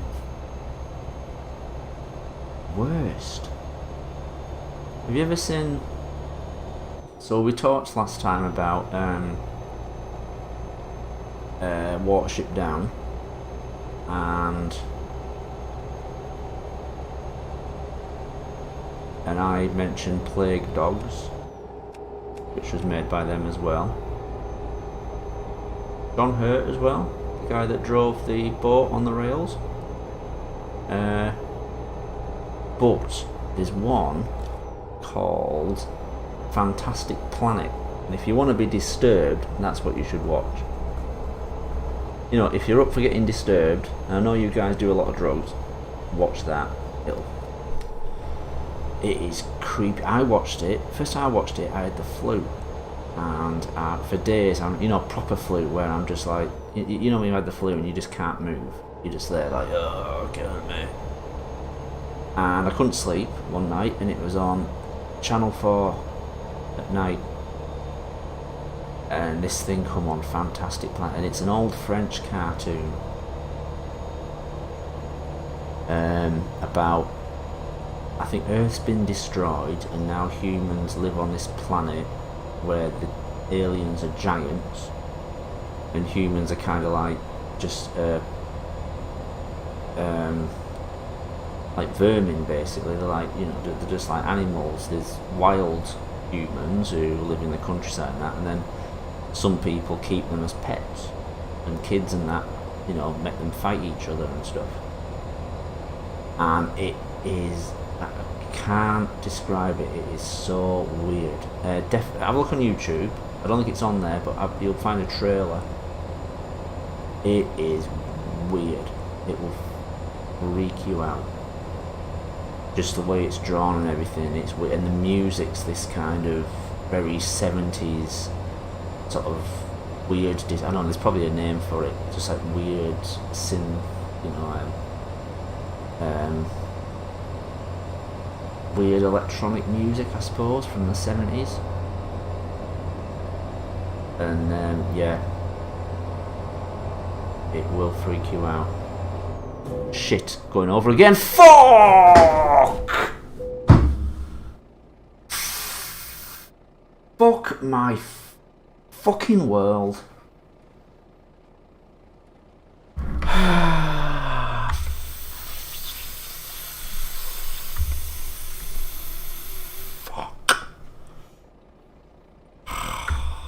Sorry about all the swearing, guys.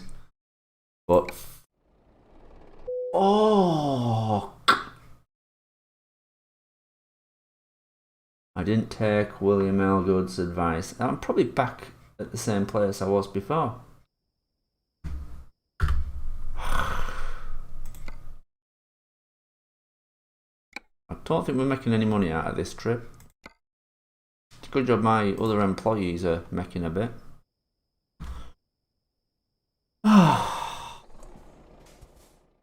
That guy fucking laughing at me. Are you laughing at me? He thinks it's funny. Whoops, hang on. Sorry. There we go. And I've taken the wrong turn.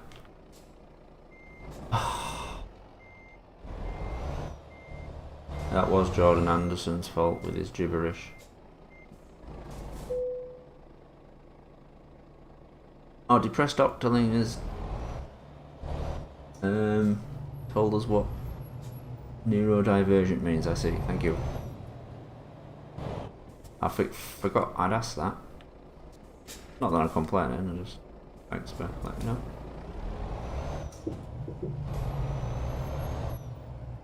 And what's biofusional? Oh, just kidding.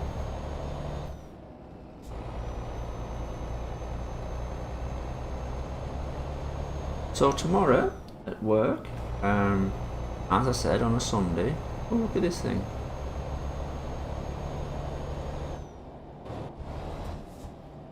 That must mark the place where I last crashed and killed 20 people. Oh, nugs boy.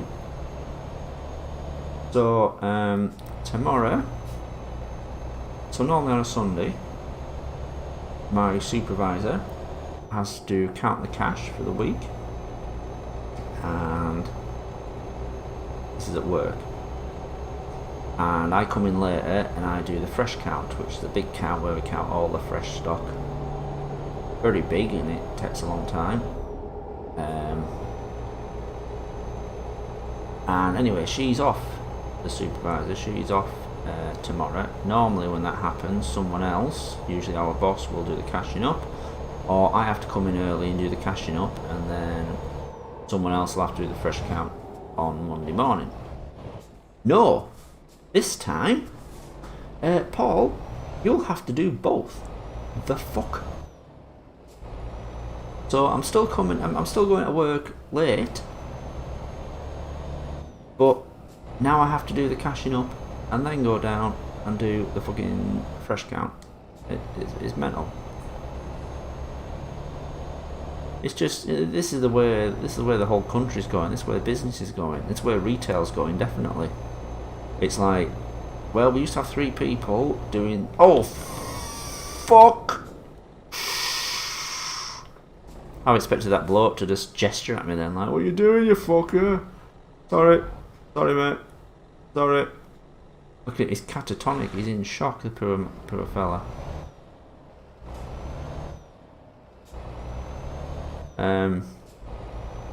This is how retail's working now. It's like 3 people, you know, work 3 different jobs. So one of them's in the warehouse, one of them's doing the cleaning, one of them's filling up the shelves in one of the aisles. Now it's, oh no, we're cutting down on staff. It's you now. Okay, who's doing them other jobs? No one. You're doing all 3. Oh, but isn't that a lot more work? Yes. Just do it. That's how it fucking works.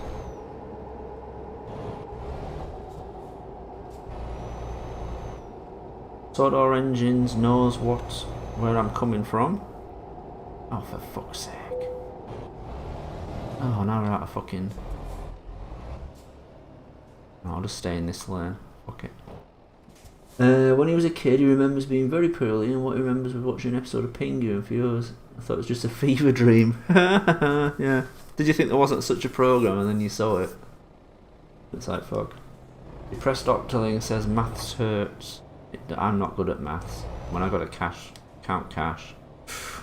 No, thank God for calculators and weighing machines. If our weighing machine broke down, I'd be like, fuck no, I'm not doing it. And then you gotta spot the fake ones, fake notes, and all this. Plus, money's filthy anyway. I mean, pandemic or not, money is filthy.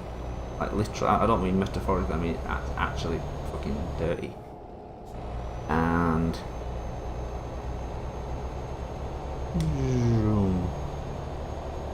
And now there's a pandemic on, it's like you just feel like you're playing with death. Icing with death, that's the term. Anyway, Jordan Anderson asks, what's your favourite character in Wuthering Heights? I'm not a big classics guy. I couldn't tell you. I've not read it or seen it. Either a film or performed. I'm not like a Shakespeare guy or anything like that. I don't know if... Was Wuthering Heights? No, Wuthering Heights isn't Shakespeare, is it?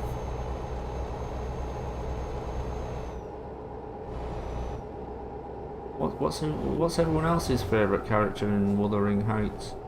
What's wuthering mean?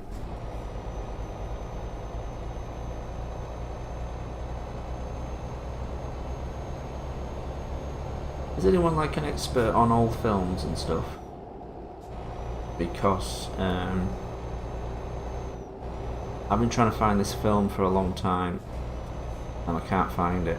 And it could be a famous film, it could be just a obscure black and white film, I don't know. But when something gets stuck in my head, I have to solve it, I have to find out what it is. Hello, Coop Troop 23. I think that's a new name to our channel.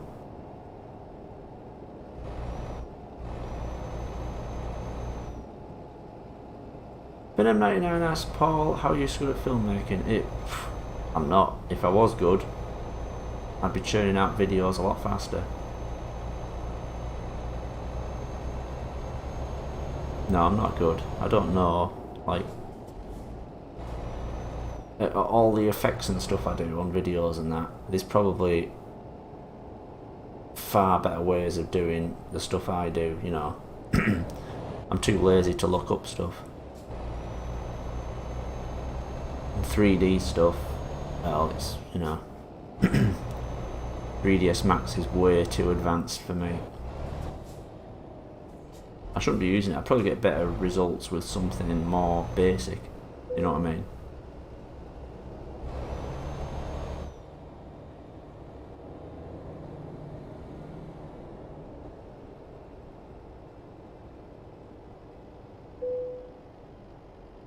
YouTube 22 has been watching Shed 17 stuff, and somehow got me back at trains and model railway. You're the second person to say that tonight. I'm glad it's such an inspiration.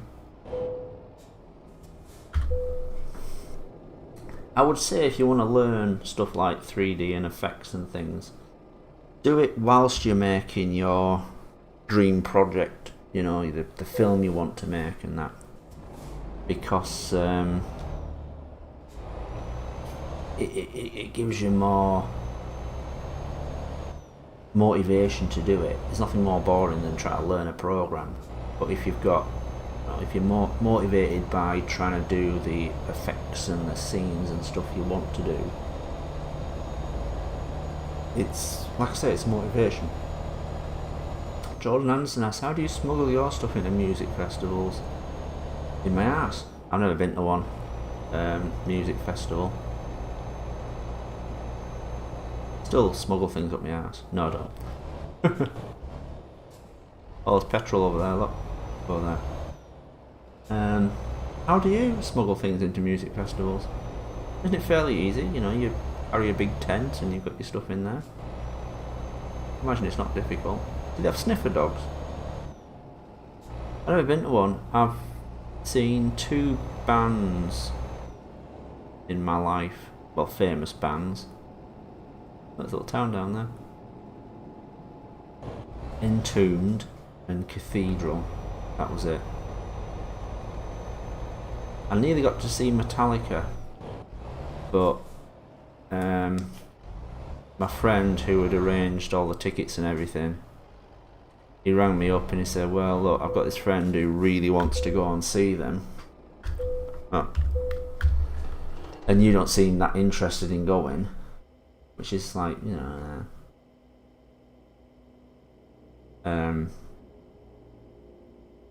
do you mind if he goes instead? And I was kind of like, yeah, okay. I kind of regret it because at the time, you know, they were doing like massive shows with that massive triangular stage in the middle and stuff. This was like the, you know, Enter Sandman years before they got shit. Sodor Engines doesn't smuggle anything, especially in movie cinemas. I think I know what he's getting at there. You should smuggle like food and stuff into cinemas, cause the price of like sweets and stuff in cinemas is scandalous. Mind you, there's not worse. You're there watching a film and someone's scoffing. You can either hear them or you can smell it, you know. Someone breathing popcorn. It's just like, oh, fuck off. I don't want to be cruel, but I wanted this pandemic to be the end of cinemas. You know, I want films to come out straight away and I can just rent them online, you know, and just watch them. That'd suit me down to the ground. Big films coming out, yep, no problem, rent that. I hope Justice League's going to be available to rent like soon after it's on HBO in America. I really do want to see that. No one spoil it for me.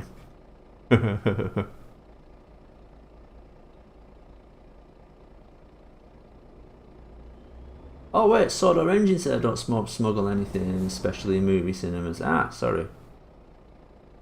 Coop Troop does, because the prices are bad. They are, aren't they? Seriously, our local cinema, which is a Vue, V-U-E. One of the last time, I think it was probably the last time that me and my brother went, and we got the tickets online. And what you do, you go in and then you put your credit card in the machine and your tickets come out. So we just, presumably everyone did this, right? But we only got out the receipts. For some reason the receipts come out first. So we were walking through and this woman at the you know, the doors to the different theatres, and she's like, that's not your ticket. Now this is going to be very busy, so make sure you got the right seats. That's not the ticket. No, that's the receipt. Go back and get the ticket. Get your tickets. They'll be in the machine. And I thought, the fuck? I paid about £8 to come to this shithole to watch a film.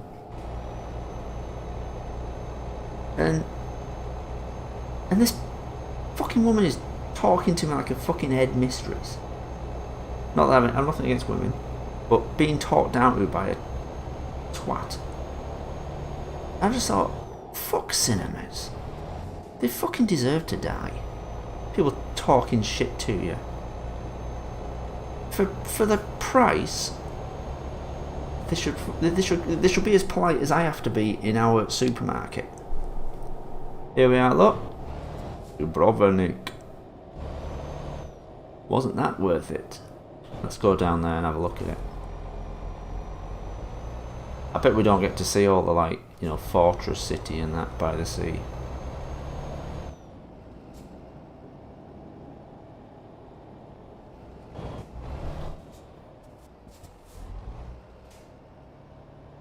All the sounds of bags of sweets being open, I hate it. Yeah, exactly. People talking as well.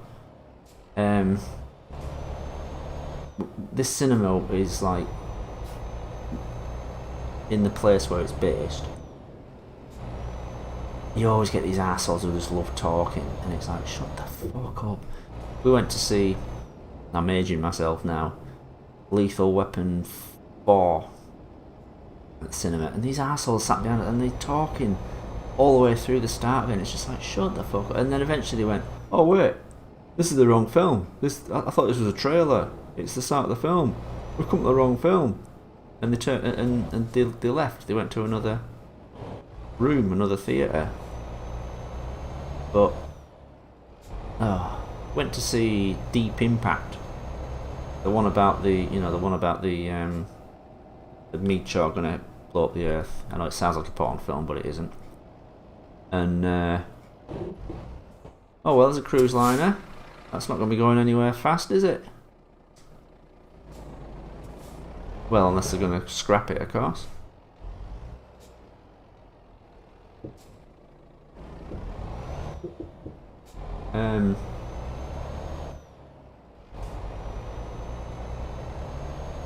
And these assholes are talking all the way through it up until the actual, disaster and that. And they won't fucking shut the fuck up, and I was just like, oh, people are going like, shush to them. And they're just going, shh, shh, shh, back, I think it's funny. Fucking hate people.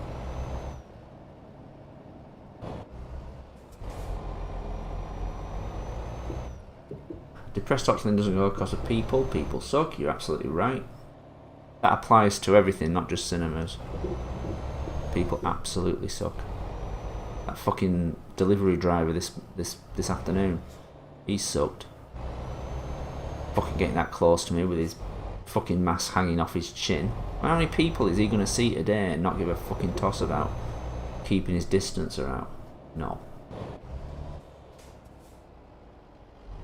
John Nansen finally got me to talk about putting things up his on a stream. Well done. Has that been your lifelong pursuit? I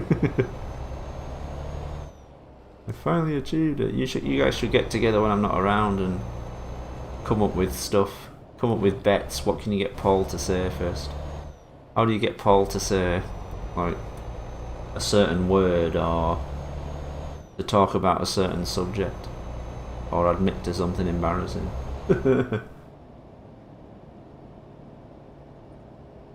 People stuck.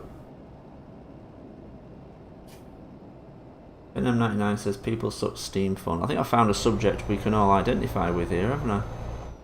People suck steam. That's a tongue twister. People suck steam tunnels. Steam funnels. Fuck. Yeah, people suck steam funnels. Except for Paul. Well, I'm a bit of a twat too. None of us is perfect. But I think we've all got the right to complain about people. There's a place called Split Kaftat. I hope Kaftat's not somewhat rude. Split.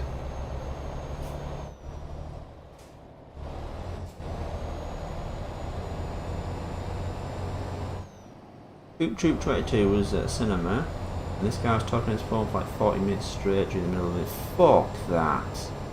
I've not had that, but I went somewhere where they turned the phone silent, but they were still you could still see the screens because they were still using them, and it's just like, fuck off. I should have turned left on there, shouldn't I? Oh, this is fun. Look at this. Whee! We're all gonna die. There we go. I want to see the... Oh, I can't see it now because it's bloody night. I want to see the Fortress City. I think it's like there, isn't it? They've ruined it by putting big cruise liners there. Shit. Right, we have to wait till morning. Depressed Option doesn't know why people can't wear the mask right. I know. It's so annoying. People come right up to me in our shop. The masks are hanging down. Well, first of all, they're under the noses, which they shouldn't be, but they're hanging down off the mouths. It's like, that doesn't count as wearing a mask, you stupid old bastard. That Sonic guy's going to start a stream Discord. What are you going to do, and are we all invited? gonna be you talking about things that annoy you, because I'm really up for watching that. Unless we disagree on what we think. Hello, Little Owl Studios. Nice to see you. A new face. Someone asked my favourite death in. Someone asked my favourite death in Shed 17. Probably the Tom. No, Thomas didn't die. Gordon was hard to do, so I'm quite proud of that. You know, I managed to get him, managed to animate, you know, distort him as an animation, and then I don't know why I'm trying to demonstrate it with my hands. You can't see me. What the fuck am I doing? So yeah, Gordon blowing up. Least favourite. I don't know. I'd say my least favourite in Project G1 was the Gordonzilla, like the rock avalanche, the rocks falling onto him. That was a bit of a letdown. I watched a reaction video and someone was like, "Oh, was that it?" And I suddenly thought, "Oh, it is a bit lame, isn't it?"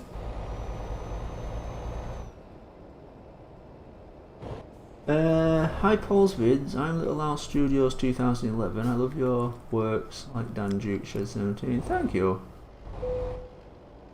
Project G1 Bertha and more. Thank you very much, Little Owl Studios. I hope you weren't born in 2011 because that makes me feel really, really old.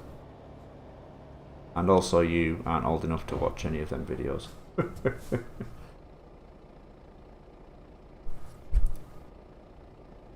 Coop Troop 22 says, if I saw Shed 17 or Project G1 when I was little, or if it came out earlier, I would be scared crapless. Yeah. It's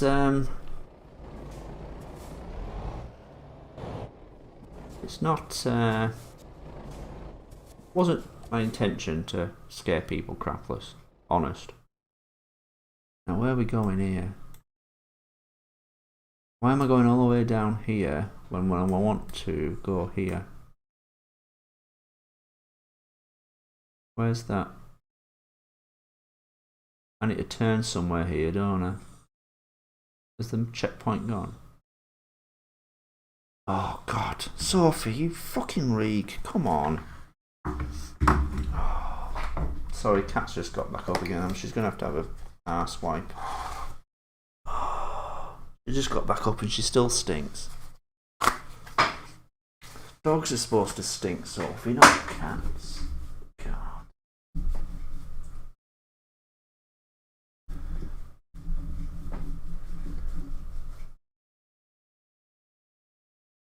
I think she actually likes having her ass wiped because she goes a bit crazy and starts like licking the hair and stuff.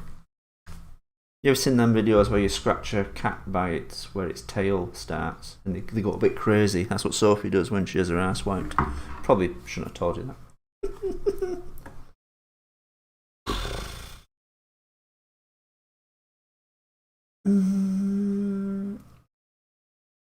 The last movie I saw in cinemas was that 80s Wonder Woman movie. My God, it was such a drag of a movie. You don't like it?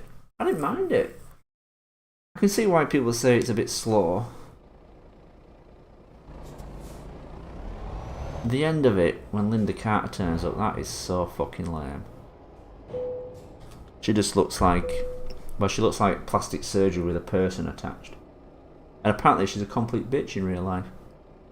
Apparently her and the guy playing Steve Trevor in the series, he actually requested that he has sort of storylines away from her, so they're not actually together a lot. See if I can turn here. If I can turn there, what do you think?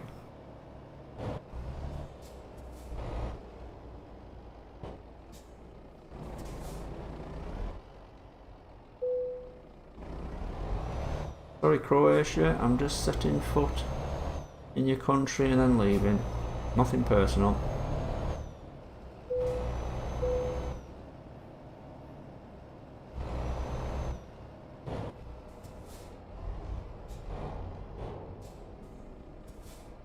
You saw that in a cinema, Sodor Engines.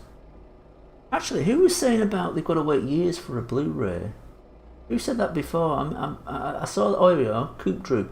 I have to wait a year or two for a good movie to come out on Blu-ray because I don't want to spend a lot of money for a ticket with a bad seat. Why'd you have to wait so long? What country are you in? Coop Troop. I remember over here, you know, films took a long time to come out. We used to have websites that sold American region DVDs, and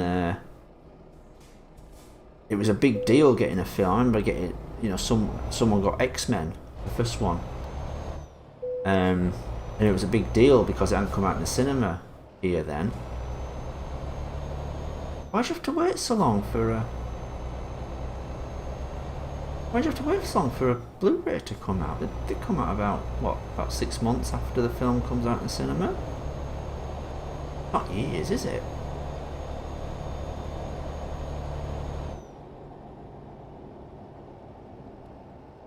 First thing when M99 saw of one of my videos was Keith crack himself TV. Oh, you missed the joke now.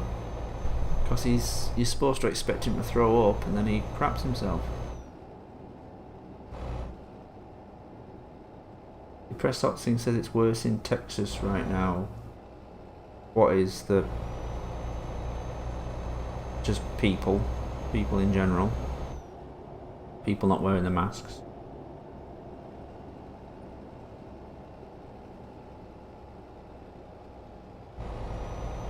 Coop Troop says it's only just movies or series I watch.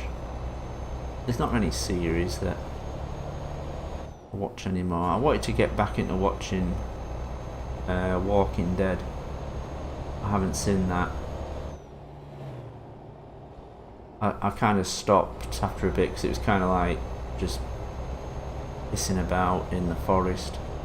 Apparently it's still pissing about in a forest, but I gave up on it. And then I think I've missed probably 3 or 4 seasons now.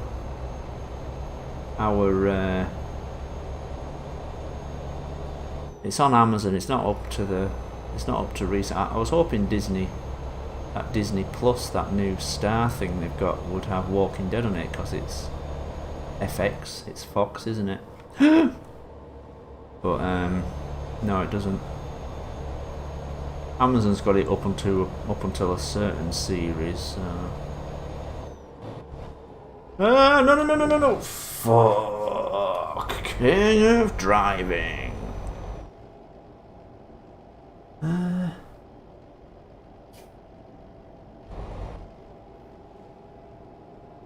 Antonio Muniz was out for a while, missed a few details. We were talking about how cinemas suck. Just like The Rude and... Gordon Anderson. Oh, here we go. Right, he's asking, would you rather kick a bucket of KFC over and stomp it into the carpet and then have to clean it up, or attend a 6-hour gender studies course on Zoom? The KFC thing. Can't do it on my laminate flooring though. It'd be easy to clean up. I've nothing against the gender studies business and that, but I wouldn't want to sit there for 6 hours. You know.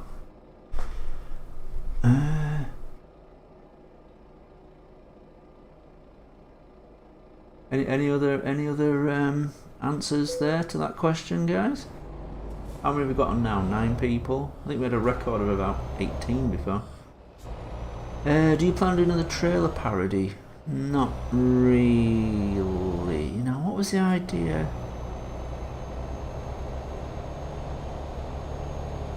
I'm not sure I should say this. We had this. A few of us at work were talking, and we had this idea. What if, you know, after how many years would it take for Hollywood to do a big 9/11 film, but you know, a really Hollywood style, commercial style action film where the Rock's fighting the terrorists and stuff.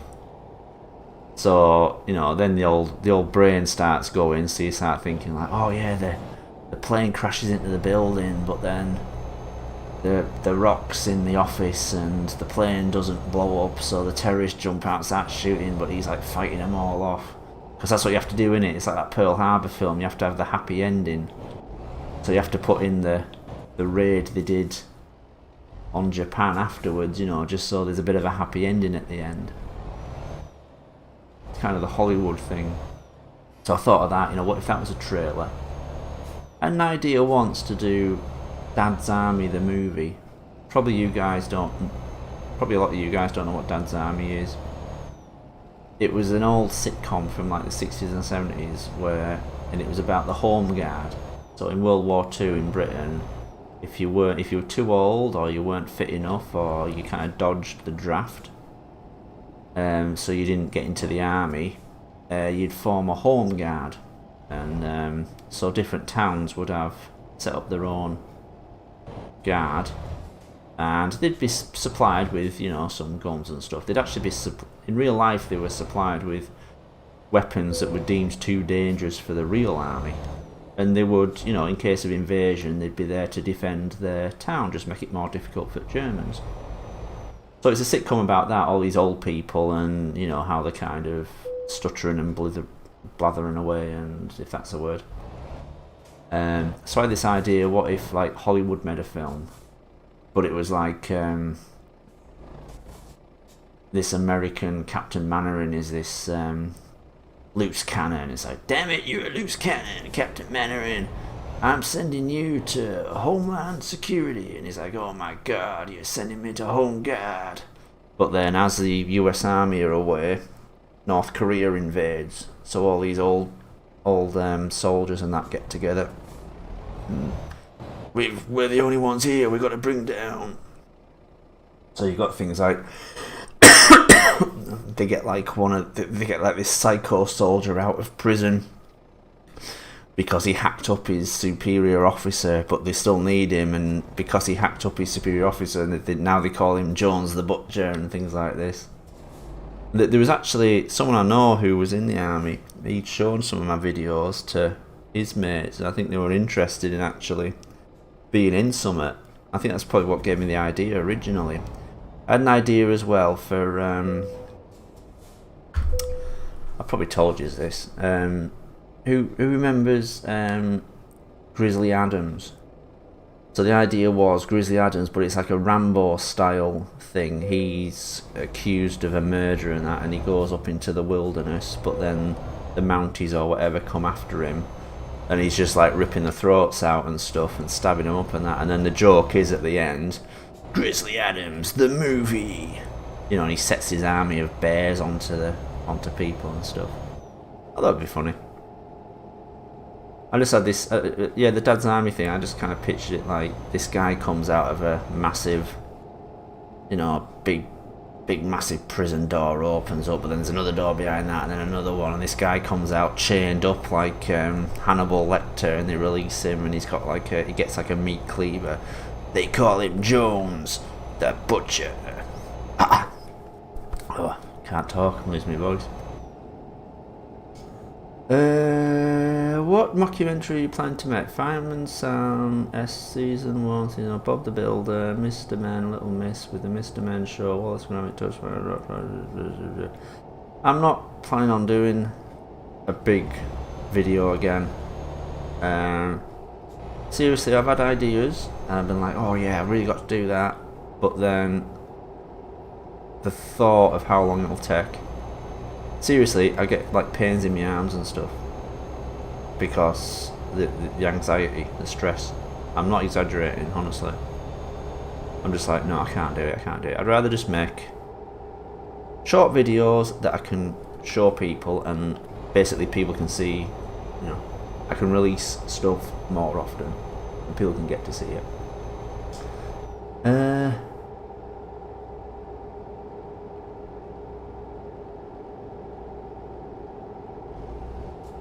Yeah, they have a big happy ending, just as the towers fall in the movie. Yeah, the Rock's snogging the leading lady at the end, and the towers are falling, and they just laugh because they're all covered in like dust,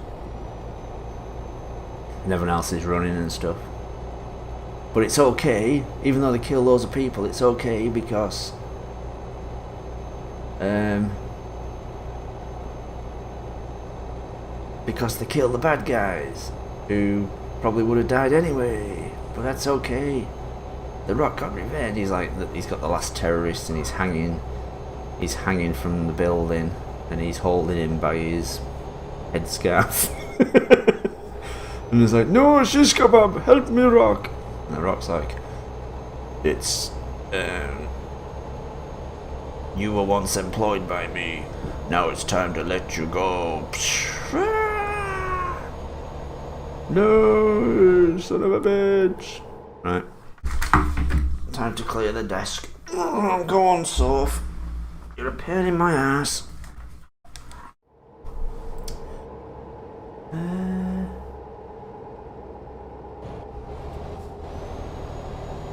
I don't know why there's not many more famous people on YouTube reacting to Project G when I share 17. I love watching people when freak out when Gordon explodes. There's a guy, he calls himself someone the Rapper. His name's something the Rapper, and American lad, and he was watching it. I remember he was at Project G1 after Gordon falls, and there's a big sad moment. He's like, I'm just waiting for the jump scare, and I'm watching it thinking, yeah, he knows me too well. And sure enough, there's a jump scare. I mean, remember, it's not.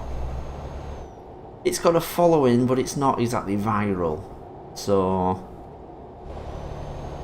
there's not going to be a lot of reaction videos. I'm just happy that there were people did do reaction videos. I was quite amazed. First time a reaction video, and I was like, what? Holy shit! They do that. They do that on. They do that for Game of Thrones and movie trailers. Holy shit! I got a reaction video.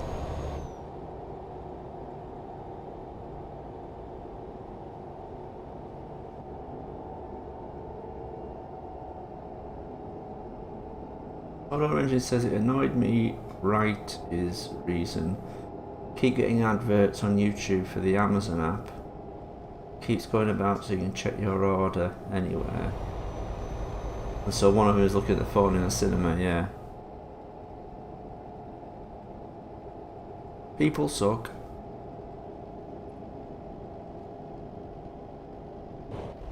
Maybe there should be a special, like, some kind of special, if I was Batman, and in Dark Knight Rises, he's got that thing, hasn't he, Bruce Wayne? He's got that thing that makes cameras switch off. He just presses it and they like spark up and that, and then he can turn off lights when he's driving through the tunnel. He can turn off lights like that just then. Whoa, that was spooky, wasn't it? I'd have that, but I'd set it up to blow up Bluetooth speakers and phones. Because at work, right, they have these Bluetooth speakers on in the morning and at night when we're shut, and it's just the same old monotonous crap. The speaker's usually shite, so you've got to listen to this tinny crap, which is alright for someone who's familiar with what they're listening to, but for me it's just like, what is this? It's just noise. I'm not being an old man there, it's just fucking noise, right? So you just take your device out, click, blows it up, right? Staff room, on your breaks, you'll have people playing videos on the phones, and all you can hear is this on these shitty little tinny speakers. Trap the Rapper, that was it, well done. And I'd love to just do that then, just point and just go, and the phone blows up. There's a thing on, have you ever watched God Bless America, this film? And the guy in that is like so fed up with popular media, and he says, I wish people that rang like this X Factor style in the film, there's like this X Factor style talent show where they're really mean to the singers and that, and he says, I wish there was some kind of device where someone who rings up that show to vote, it just sets off a little explosion and burns the face, so the next day I can just, anyone who has a burn on the side of the face, I can just go, nope, there's nothing you can contribute to my day today, and just ignore them. And I thought, that'd be brilliant. You do that with a mobile phone, just smack. And they have a little bit of burn on the nose or whatever, and a little bit of screen glass in the chin, and you can just look at it and go, nope, I'm taking no notice of you.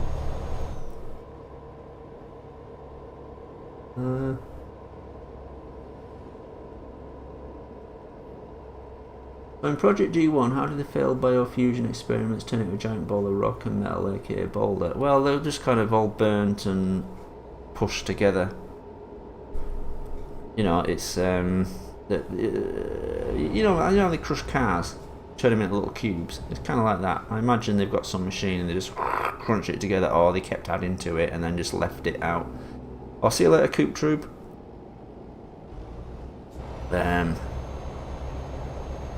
And then just left it out in the open, but it clearly had some kind of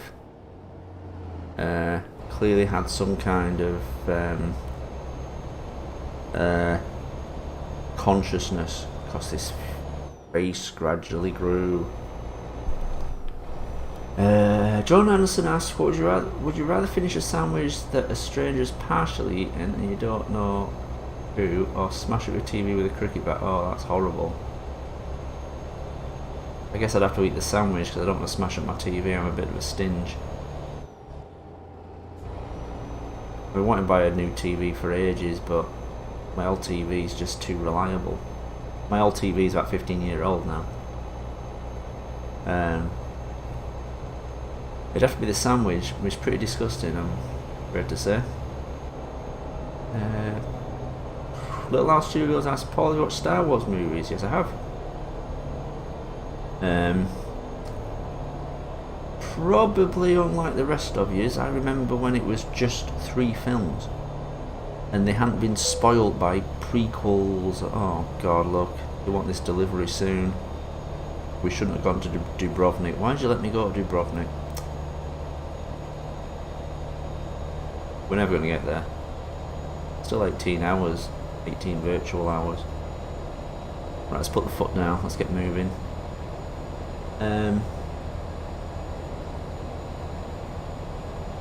Yeah, I remember when it was just 3 films and a couple of terrible cartoon series and 2 Ewok movies. But there were 3 films that were good. Was Bold Ascension? Yeah, I think he was. I mean, he didn't fall down the mountain. I'll see you later, Antonio Muniz.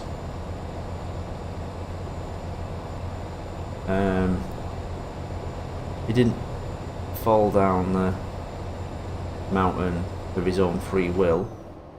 We're gonna flip. Fuck.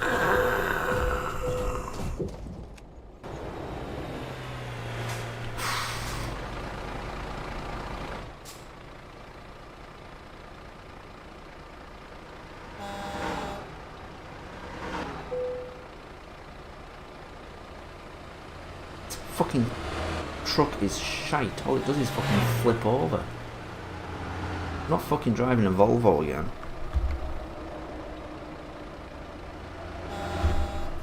That's the new name of this fucking stream. Volvos are shite. Christ, we've been going 2.5 hours. What's time? Oh, we're okay. Wonder what that was then. Fucking someone, some power tools going off. I thought it was someone outside going. I'm weird like that.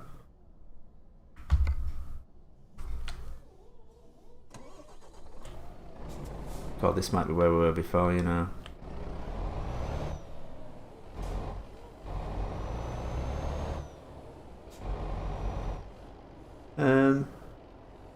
Yeah, it's just a shame.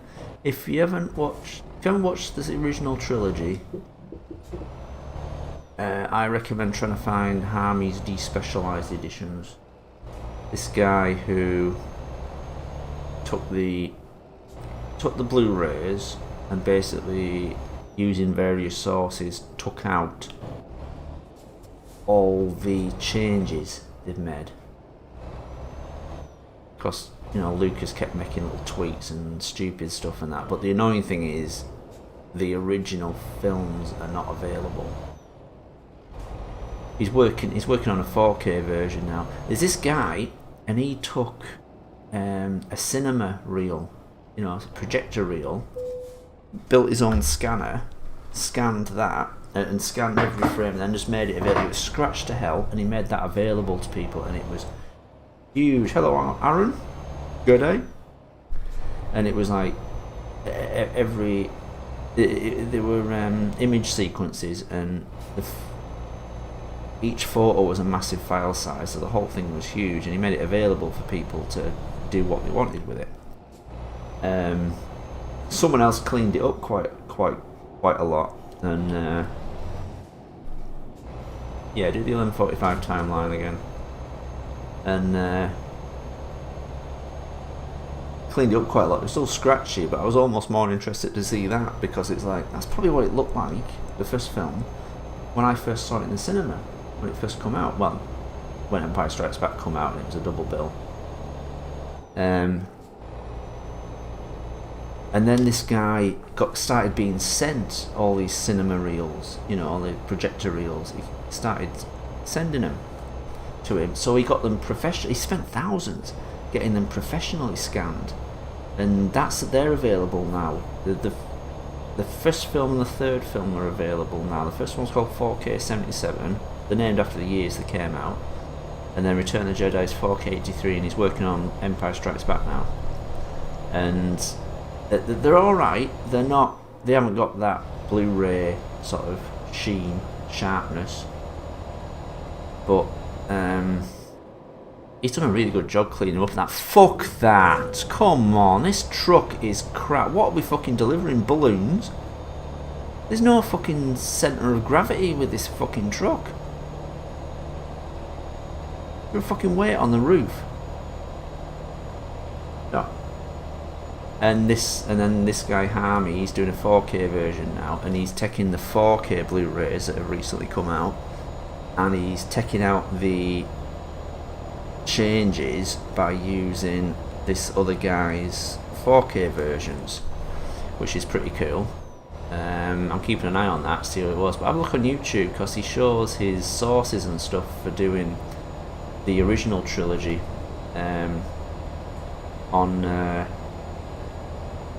shows his sources and how he's done it, you know, fix the colour and everything, because so much stuff was changed. I never even realised in them films. But yeah, if you haven't seen the original trilogy of Star Wars, try and get them Harmy's specialised edition. I think you can get them as torrents.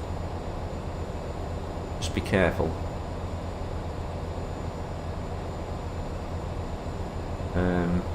But yeah, I've got a mate who's seen the newer films, but he's never seen the original trilogy, and it's kind of like, has he spoilt it for himself? Has he spoilt it because he's seen all these films that kind of reference it, and are sort of soft reboots of the original trilogy?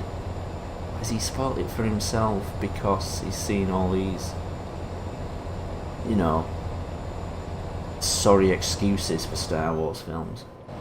Anyway, that Sonics guy doesn't mind the prequels, but the sequels are shit. Yeah, I've got to say, I don't mind the fact that Lucas tried to do something a bit different. Yeah, the acting's terrible. They left themselves too much work to do at the end of the film. Yeah, at the end of the trilogy. So the last one is just kind of get through everything as fast as possible. Maybe time makes you feel better about films. Are we in America now?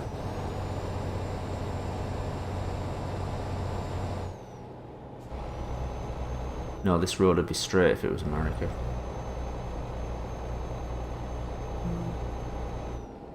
I like so much to take away your driver's license. Absolutely. That should be a thing in the game, shouldn't it?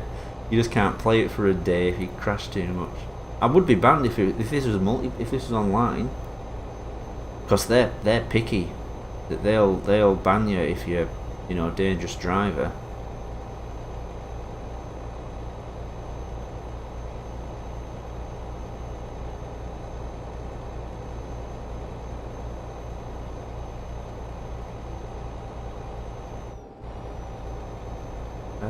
So Paul, where are you now?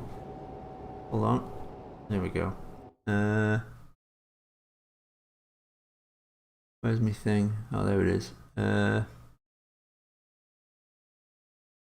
place names go. We're heading for Rijeka. Oh no, we're not. Where are we going? We're heading for Zagreb. Where's that? Is that Croatia? Didn't we go? Wasn't this? We were about to go into Croatia and then we turned back. Wait, is that Serbia? Someone would have to look that up for me.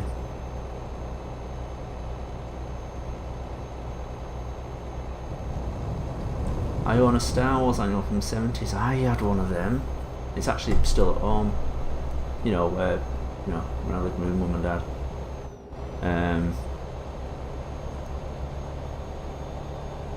I actually read that before I saw the film. And when I saw it in the cinema, I'm like, holy shit, this is that comic. This is that annual.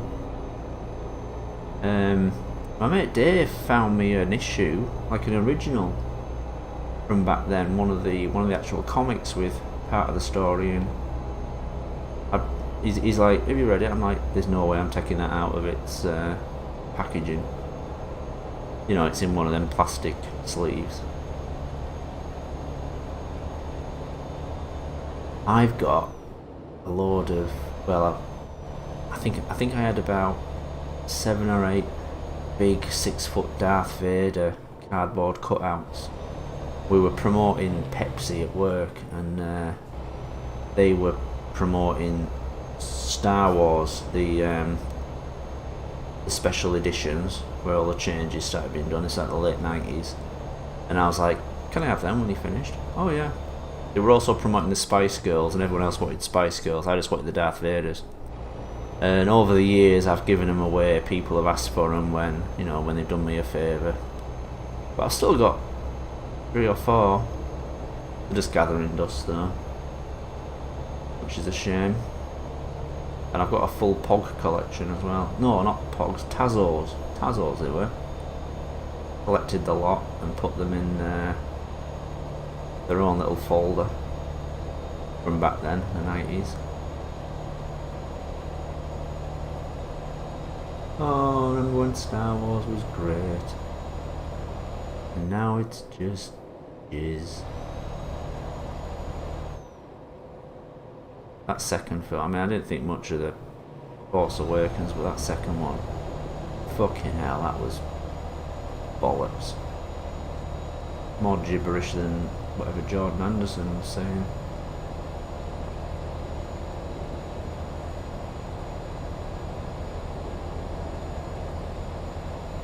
Well, this is nice. Nice open rows. No bloody stops.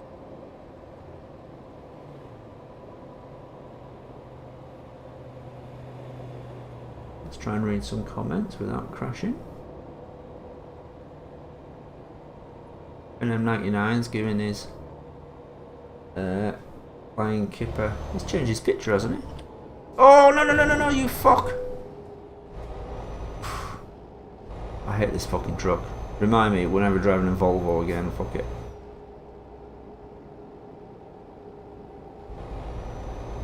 Todd Orange grew up with the prequels.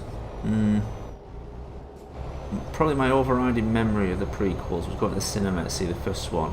It was a big deal as well, wasn't it? Because there hadn't been anything. There hadn't been any other films. There'd only been the trilogy and then the Ewok movies, which you kind of ignore, and the cartoons. So this was like the first film in years. And I went to the cinema and I had a headache. And we were sat right at the front. And by the end of it, my head was pounding. It was absolutely killing me. And because, you know, everything's flying around and stuff, and you're right at the front, so the screen's too big, so you're looking around. I nearly threw up on the drive home. You know, when you got a headache and it's so fucking bad you want to be sick. That's what it was like. I think I threw up when I got home. That's my overriding memory of Phantom Menace. I don't mind the film now. Funniest story when that came out. You know the old fella on Natalie Portman's planet, Naboo. He's like the Prime Minister or something. He's like, disruption can mean only one thing: invasion. That guy. So when they were filming it, for the robots, they had these guys walking around in overalls, presumably green overalls, so they could take them out later and replace them with robots. So he's filming the whole thing, and he's looking at these guys in the overalls going, these soldiers look a bit shit. Which I thought was pretty funny. How do they do that anyway? How does someone pass in front of something that's moving like another actor and then remove the guy in the foreground, but you can still see the guy in the background? How do they do that? You know, replace it with a robot. I appreciate if it's a still camera and they're walking around in front of something static, like a building, something that's not moving. But how do they do that if there's people, you know, people who have to stay in the shot walking around in the background? It's weird. Magic, I think it is. And they were doing that, you know, in like prequels time. Can I get in this one? Prequels time they were doing that, so how do you...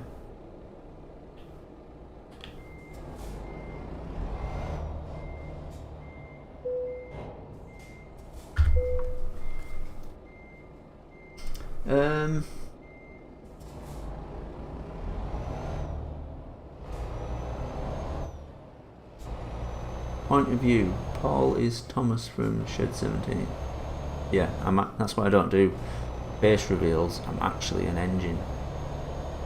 My documentary is actually true. Dun dun dun.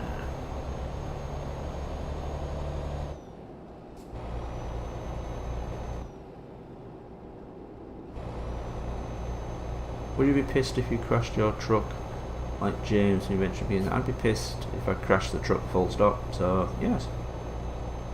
The highlight's going to be an hour long here. That's going to be fucking hard to edit this.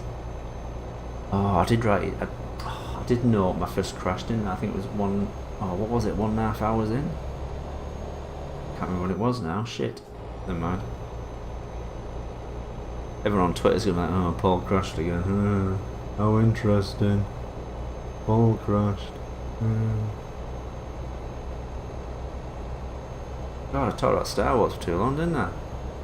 No one's watching anymore. Right, so no one answered my question before.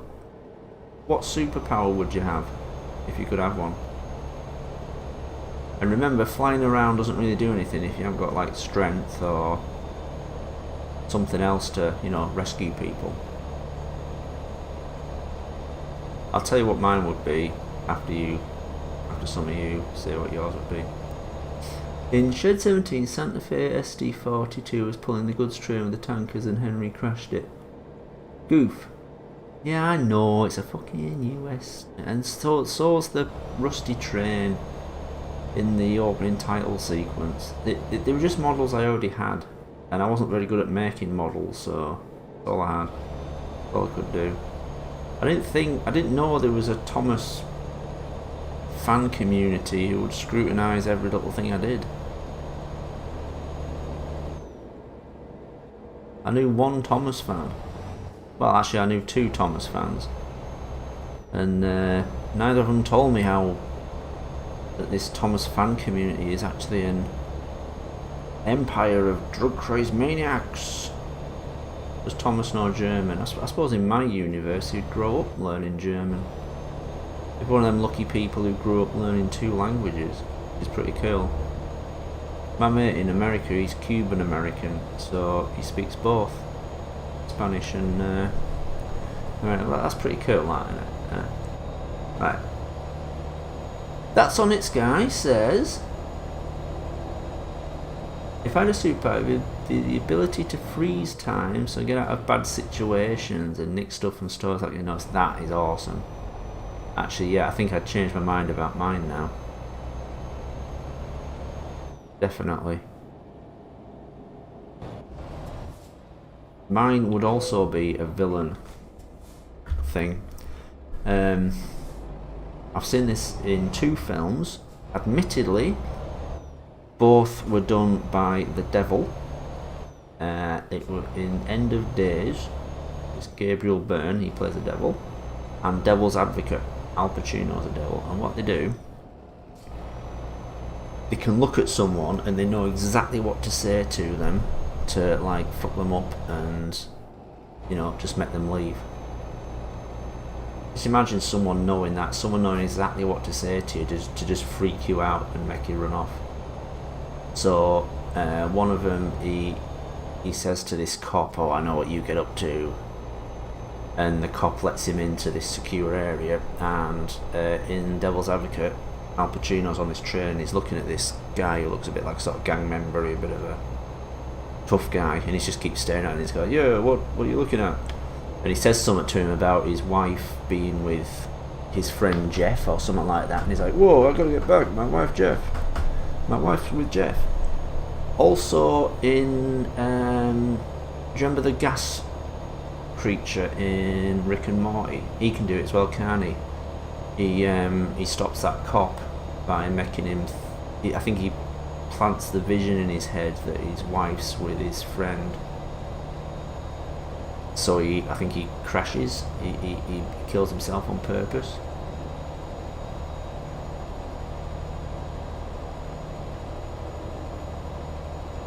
The train was travelling at 70 miles per hour in a 50 mile per hour zone. Why did this happen? Bad writing, I think. That Paul doesn't know how to write a script full of plot holes. Actually, that's my answer to all these Shed 17 questions. Bad writing. Okay. Anyone else? Superpowers? As myself and that Sonic's guy have confirmed, they don't have to be good guy superpowers. Depressed Octoling would do the super scream, like the Black Canary. And I think one of the X people does that.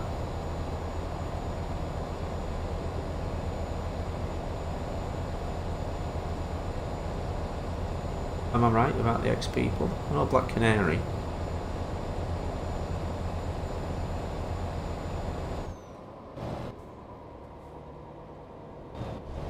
The driver of the train, Henry's train, was reading comments on his live stream and he forgot to slow down. He also took the flying kipper to Dubrovnik, which made him very late, so he had to put the foot down. Yes, apparently steam engines have pedals and you just put your foot down and it makes the engine go faster. Everyone thinks it's really complicated. It's not, you just put your foot down. Oh, bloody hell. One of my employees didn't get any fucking work. £1,000, you lazy fuck. Just drive somewhere, stick your helmet in. You got anything that needs carrying? Get some fucking illegal immigrants. Fuck. Little Al Studios loves my cat. You wouldn't at the moment, she stinks. Oh, she went to Trey before and then she come to see me and it's like, oh my fuck. Ooh. X-Men, yeah, Depressed Octoling. Isn't there an an X-person who has a super scream? Oh, I could be wrong, probably wrong. There's a DC baddie as well, isn't there? He's got a. It was in the Justice League cartoon. He's got a voice box on his. He talks with a voice box on his neck, but then he can open his mouth and let out a massive super scream or a super shout. I'm so fucking... It's so sad that I know Justice League so well. What am I doing? Bloody truck driving and talking about Thomas and superheroes with screens and explaining my terrible films. I'm supposed to have wife and family and worrying about keeping the car working and get sorted out sending the kids to college and university and trying to save money, and I'm just worried about all I'm doing is moaning about Star Wars and cinemas and oh, that Sonic Sky's going to change his superpower. Hang on, I'm going to change my superpower. My new one is, as soon as I see someone I know the song they most dislike and play it in their head all over. You've already got that superpower, you do it to me.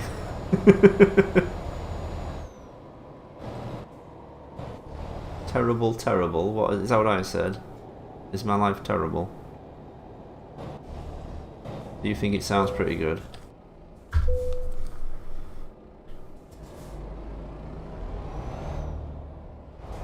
NM99 doesn't know what his superpower would be. Come on, guys. There's only like one person. Oh no, two. No?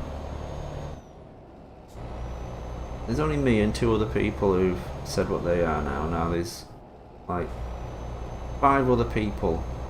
Oh, NM99 doesn't know what his superpower would be. So 4 other people who aren't speaking up and telling us what the power is. It can be an evil power, don't worry. I know Sophie's power, she can make everyone leave the room. Connor Smith has a point of view. Paul becomes Gordon from Shed 17 and starts to blow up. That may happen if I crash again. I'll just start creasing up. My excessive weight. I'll start imploding on myself because my excessive weight and my eyeballs fly out. My eyeballs might actually fly out because when I'm at work the mask makes me sneeze and I'm like, so I'm always trying to hold it in because I don't want to sneeze when there's people around, so I'm always like and they reckon if you sneeze with your eyes open your eyes will pop out. Fun fact.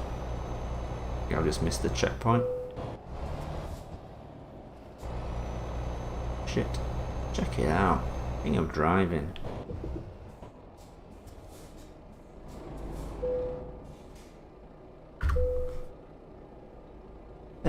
Solar engines would have the ability to summon anything I wish just by snapping my fingers. That's a bit OP, isn't it? It's kind of like Superman, he can just do anything. Which kind of makes it a bit, you know, over the top. Just snapping your fingers and make anything happen, that's just like, what? Summon anything, I suppose that's different to making and doing anything. Summon anything. If you could summon like a herd of rhinoceros just to trample a anti-vax demonstration, that'd be pretty cool.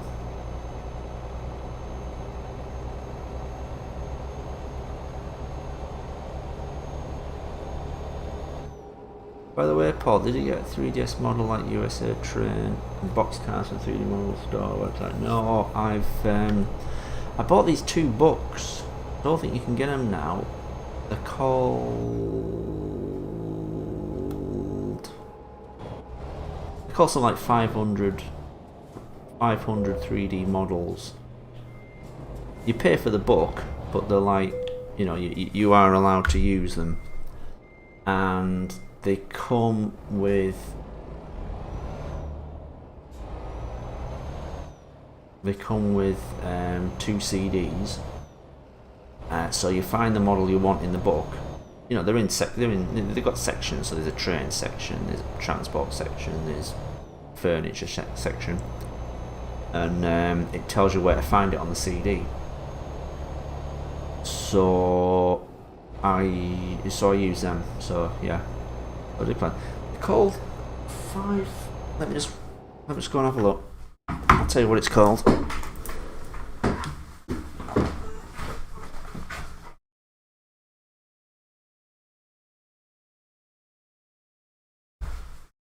500 3D objects. And they're like little square books. I got them from Music Zone, which isn't a shop that's going anymore. But they're good. They're not. I can still use the models. They're all 3DS format as well.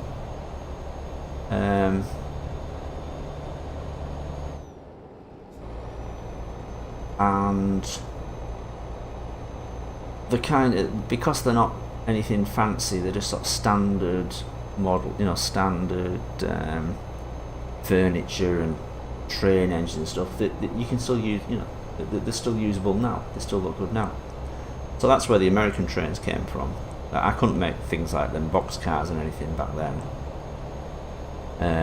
Probably dabble in it now, but not then. Even them boxcars that Percy delivers in PC Adventures, when he's eating all the chocolate, they're from them books. Oh, I don't know, did I make them?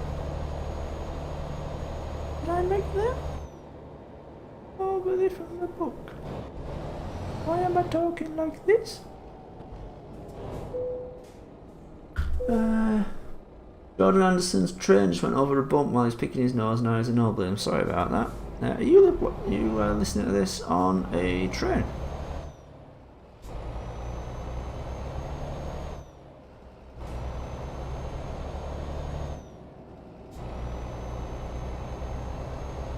Soda engine. Oh, so soda engine. Coronavirus.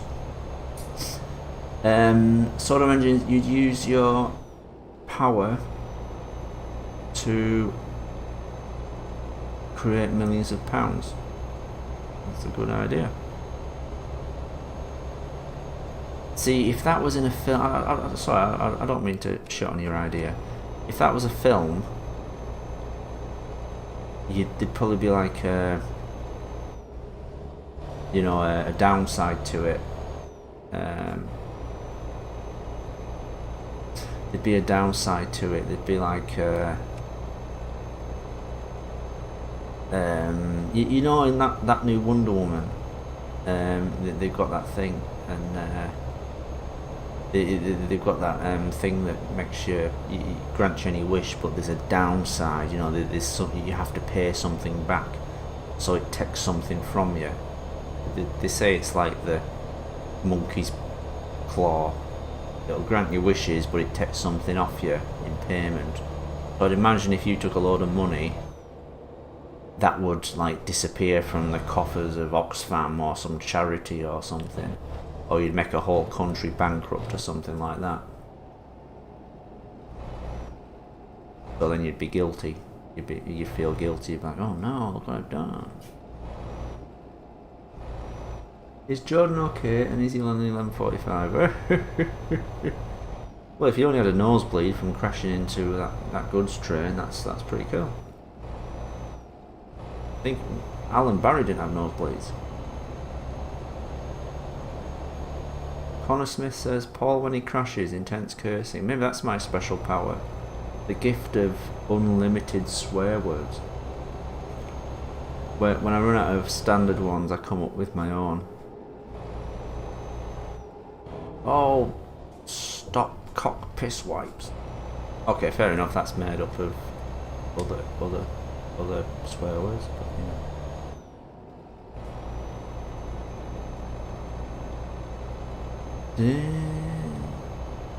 when you're at the end of the stream when Paul starts driving like this. Oh fuck.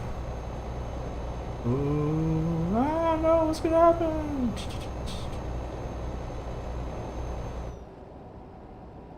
Jordan Anderson is always on trains. You're always commuting, are you? Where are you going today on a Sunday? Work? You work on trains? Are you leaving work? Shouldn't probably ask. Soda Engine wants to change his power. Okay, I wasn't shitting on your idea there. I'm sorry about that.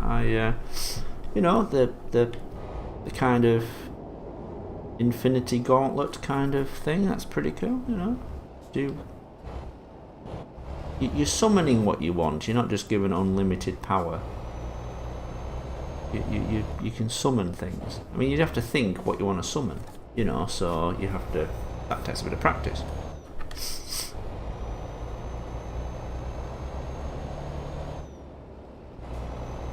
Superpowers. I feel like texting everyone I know and just saying like, what would your superpower be if you could have one?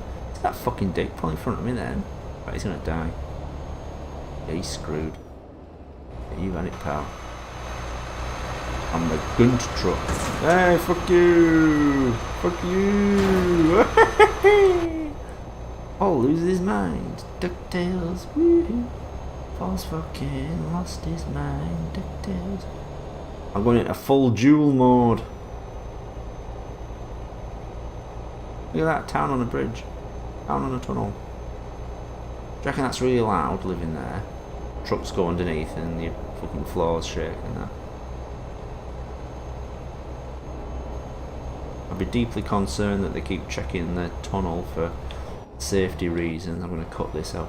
Here we go.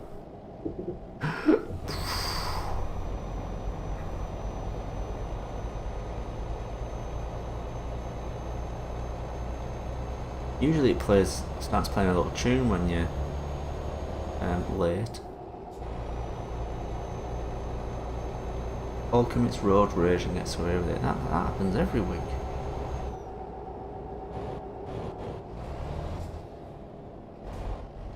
So what was your other superpower? Sodor engines. Oh, you weren't just doing that because of me.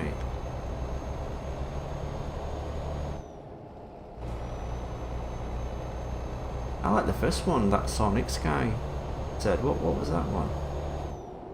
I forgot what it was.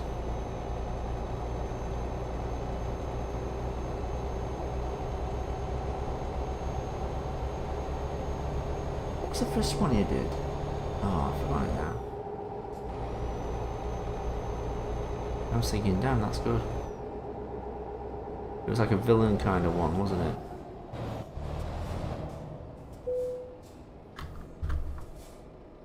I wanted to read people's minds.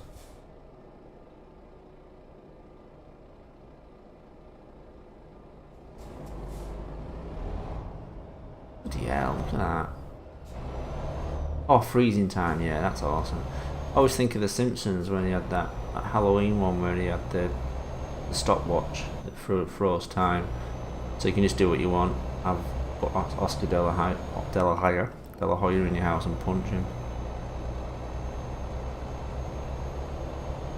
I always thought, like, there was an episode of Star Trek Next Generation where the Enterprise was frozen in time. So Picard and the others there on a shuttlecraft, they beam over, but they've got this thing that stops them being affected. So they can still move around. And at one point, he moves Mr. Worf's hand. He just says, because he has to read what's on the panel, so he just moves his hand to one side. I'm thinking, when time restores himself, wouldn't that be like his hand moving incredibly fast, and wouldn't that just like shatter all his bones in his hand?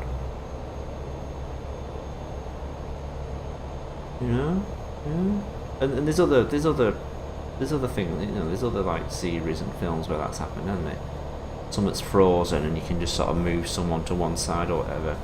Well, X-Men, that fast guy who just runs around and instantly, you know, saves everyone in the house when it's blowing up and things like that. Surely moving people that fast would kill them. Maybe I'm reading too much into it. Every day I'm breaking people's arms.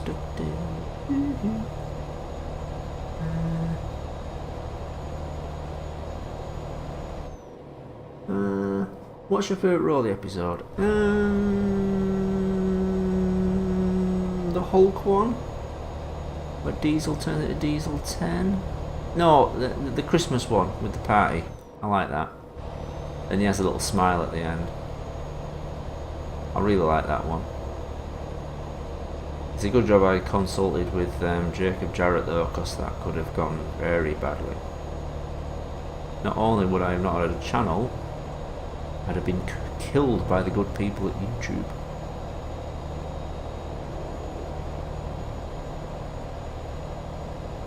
If you would give your own opinion on the new Thomas season in one sentence, what would you say?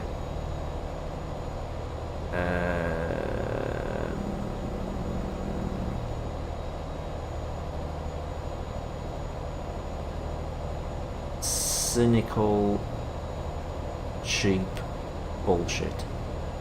It's exactly what it is. We've talked about this, haven't we, on these streams, about this is, we've predicted this is the way it's going to go, where it's going to turn into the shitey animations that kids get shown, that get made, that pass for kids' TV nowadays. Peppa Pig, what the fuck is that? I could fucking draw something. All of you could just draw something that, in a couple of minutes. Something more detailed than that. Its snout is coming out the side of its head. It's pathetic. What's that teaching kids? Just draw like a moron. It's fine. No one is going to judge you. Look, we had like animals of farthing wood and the thing with the raccoons. That was it. We had the raccoons and DuckTales and gummy bears. Quality stuff. And that's what they churn out now. It's bollocks. Even like 70s stuff was better.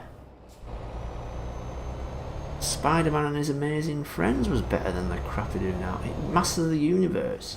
Yeah, it was obvious how they cut corners, but it was still better than the shit they make now. We predicted it. We predicted it on here, didn't we? About the way Thomas was going to go, just shitey 2D animation, and that's what they're doing now. We saw it coming. I wish I knew where and when, and whether the stream still exists, because we fucking saw that coming. We did. Probably deleted. I always delete the old ones on the other channel. But M99 likes the Christmas one. I like the Christmas one. But happy, and he brings back Billy the Boy Racer and Sarah Subwoofer. TV shows good until the animators discovered Flash. Yeah. Exactly.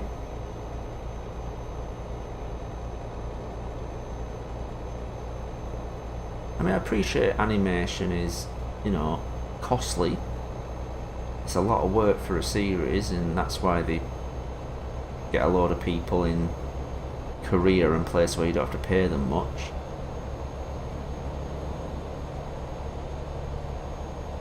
But still, I mean, garbage. I mean, for younger kids, like Ivor the Engine was good,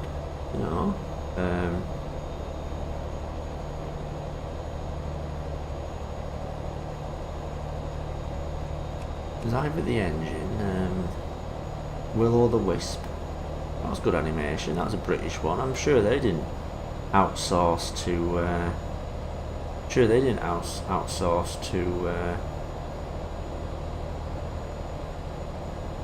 Korea. They had to make do with the resources they had, but they didn't. It wasn't shite like some of the crap they make now.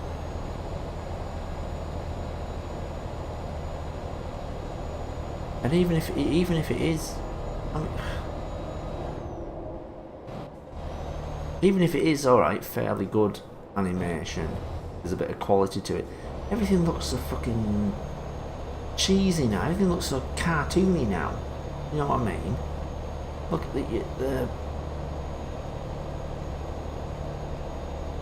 there was a series about Incredible Hulk, but they turned it into the Hulk team, and it was all about fucking just snot and disgusting stuff. It's like, what happened? What happened to decent stories?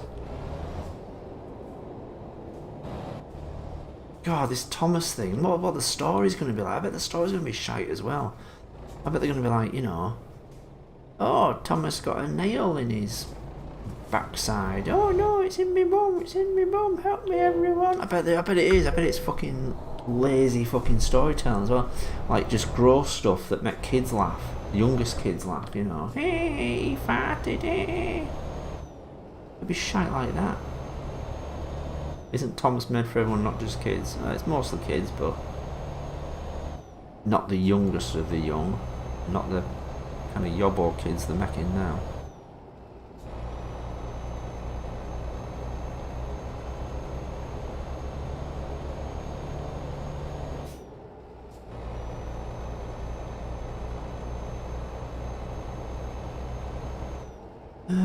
Right.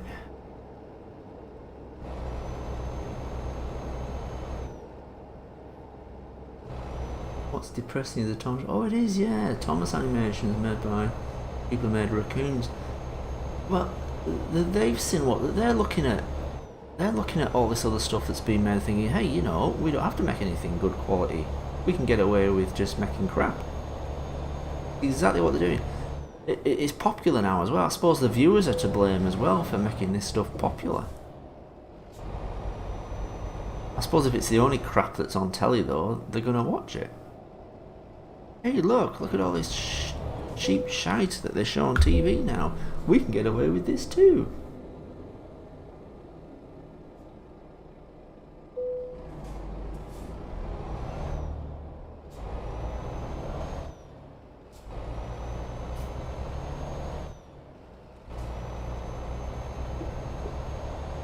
Yeah.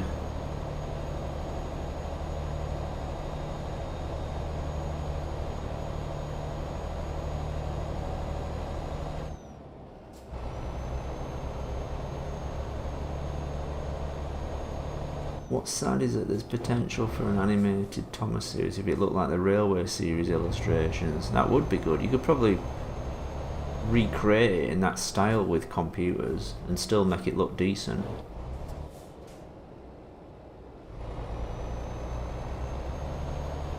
Why not just retell the stories with a decent narrator, me, and use the illustrations, or get people to make more illustrations in that style and just do it with stills?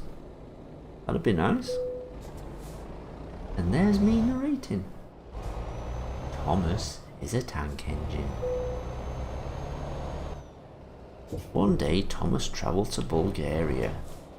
He noticed the roads were a bit shitey.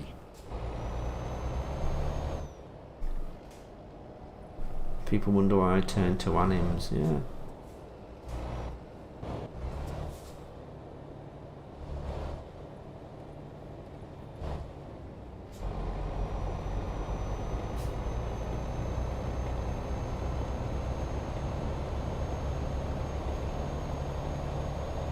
Why don't they just go back to real life?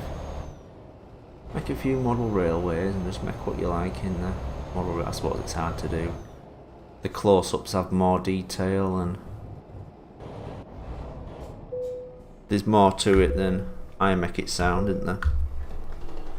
Every day that I've been moaning DuckTales. Mattel also ruins Monster High. Not seen that. Thomas saw the new season. Thomas decided to leave. He'd seen the new season.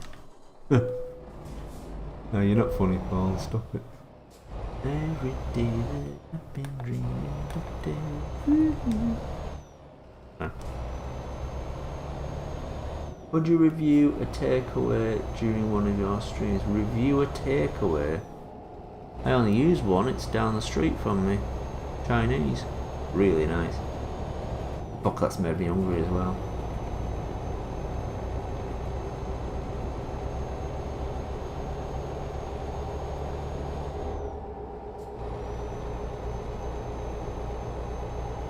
Really made me hungry that now. I haven't had that for ages. All I've got is like sarnies in the fridge. Ugh.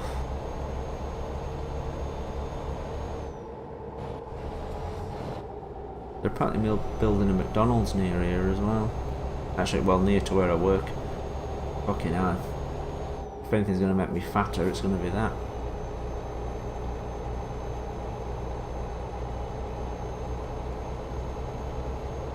Just going off for a Mackie Days.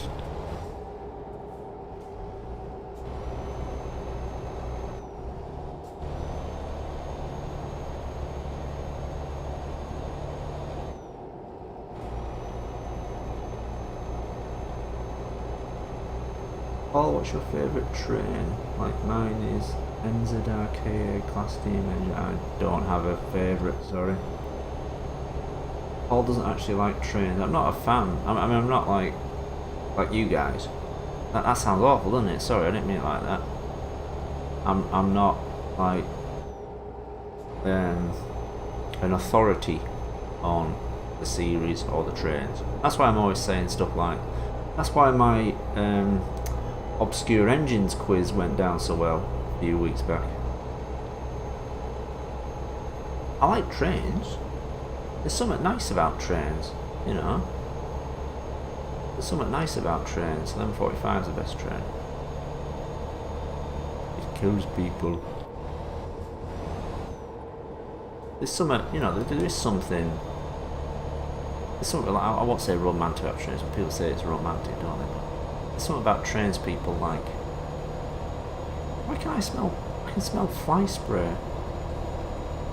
What's that a sign of, guys? I smell fly spray. I haven't used fly spray. I had a smell of fly spray there. Weird. Every day I smell the fly spray DuckTales. Woohoo! God, it's taking a long time to get here. Shouldn't have gone to visit Dubrovnik Tales. Woohoo!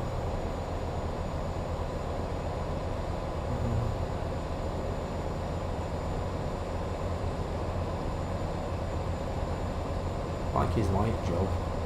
Oh, fuck me. I liked it too much. What?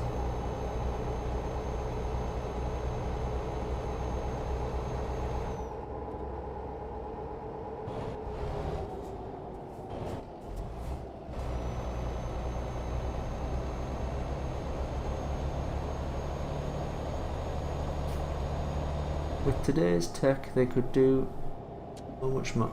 Fucking hell, I keep thinking that's the indicator. They've wired this Volvo wrong. With today's tech, they could do so much more with the models. They could probably make the mouths move where that person wouldn't want that. Yeah. Making them 3D faces, that must be hard. I could never even begin to imagine doing that in my models. I mean, I think there's fan-made models that have, you know, they've made real face, haven't they? But I just have to stick to pictures, textures of faces. At least Edward and Henry seem to be safe from the reboot. They're not in it.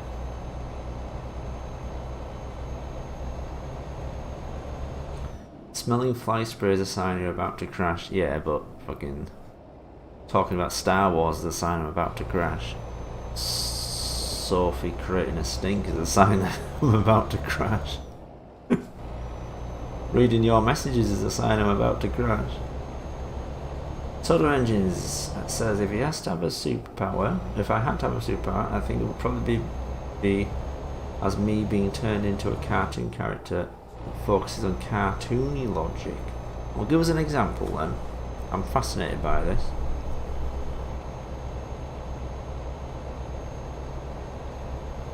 That reminds me of that Simpsons when you know, when comic book guy, he'd created his own comic book character, and he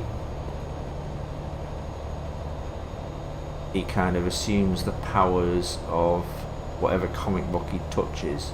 So if he touches an Iron Man comic, he becomes Iron Man for a bit. And then they make a film and Homer plays him in the film. That's what that reminds me of then. I know it's not quite the same thing. I'm quite interested in how that would work. So maybe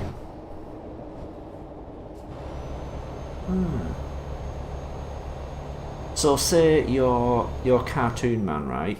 So at first you're mild-mannered reporter, Sodor Engines, and you're in a room with spikes on the walls and they're closing in on you, and so you become Cartoon Man, and instead of them killing you, they just make holes in you, and then you have a drink of water and the water squirts out through your holes.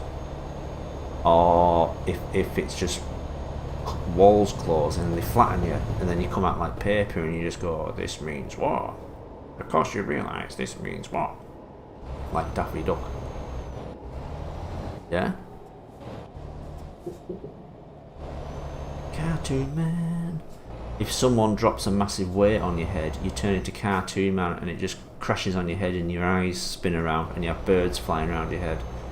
But the weight itself actually splits in two. Ah, that'd be good.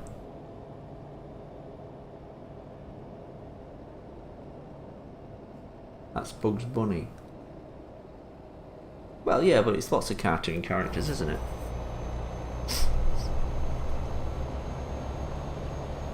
If you had to punch something in your hand, morphs into an iron glove, yeah? It could morph into big weight. I think I'm thinking of Roger Rabbit now, aren't I? Isn't there a bad guy isn't one of the bad guys someone and his hand turns into a big weight and he can punch people? Good superpower though. I still like the freezing time one. That's probably because I'm thinking of lots of evil things I could do with that. Hey Soph, I could freeze time and wash Sophie's backside. Actually just give her a complete bath and she won't know anything about it. And then just dry her off, put her back on the desk and then unfreeze time and she's like, what happened? And I'd be like, clean now, aren't you?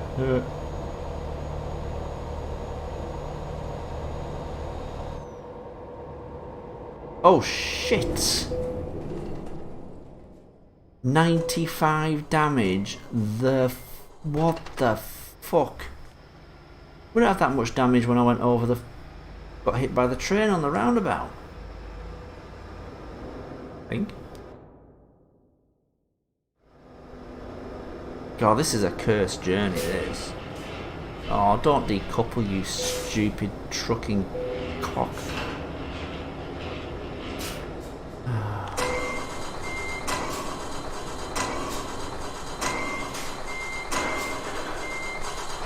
Oh, there we go.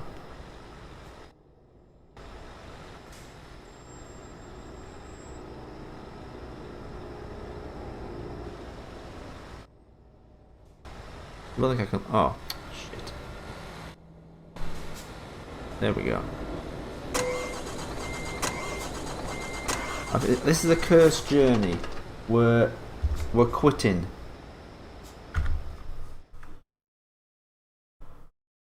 Fuck that. I'll pay 10 grand. That's probably less than I'll have to pay. Probably less than I'd have to pay for actually arriving.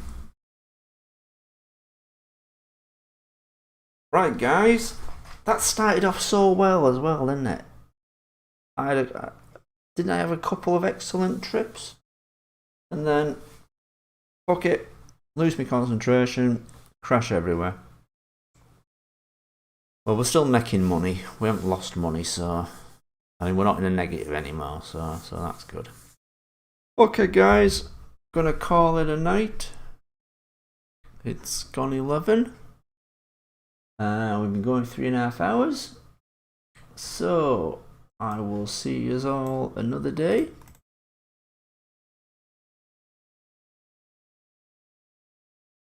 When is the new Scary Thomas and Friends video? There won't be one, sorry. Sans Undertale. As I always say, nice to see a new face. I'm sorry we're going just as you arrive, but tune in next time. Oh, there's another one. Big One Galaxy Railway. How come everyone turns up when I'm going? Yep, you're just winding me up now. You're just winding me up. Okay, guys, remember to stay cool, and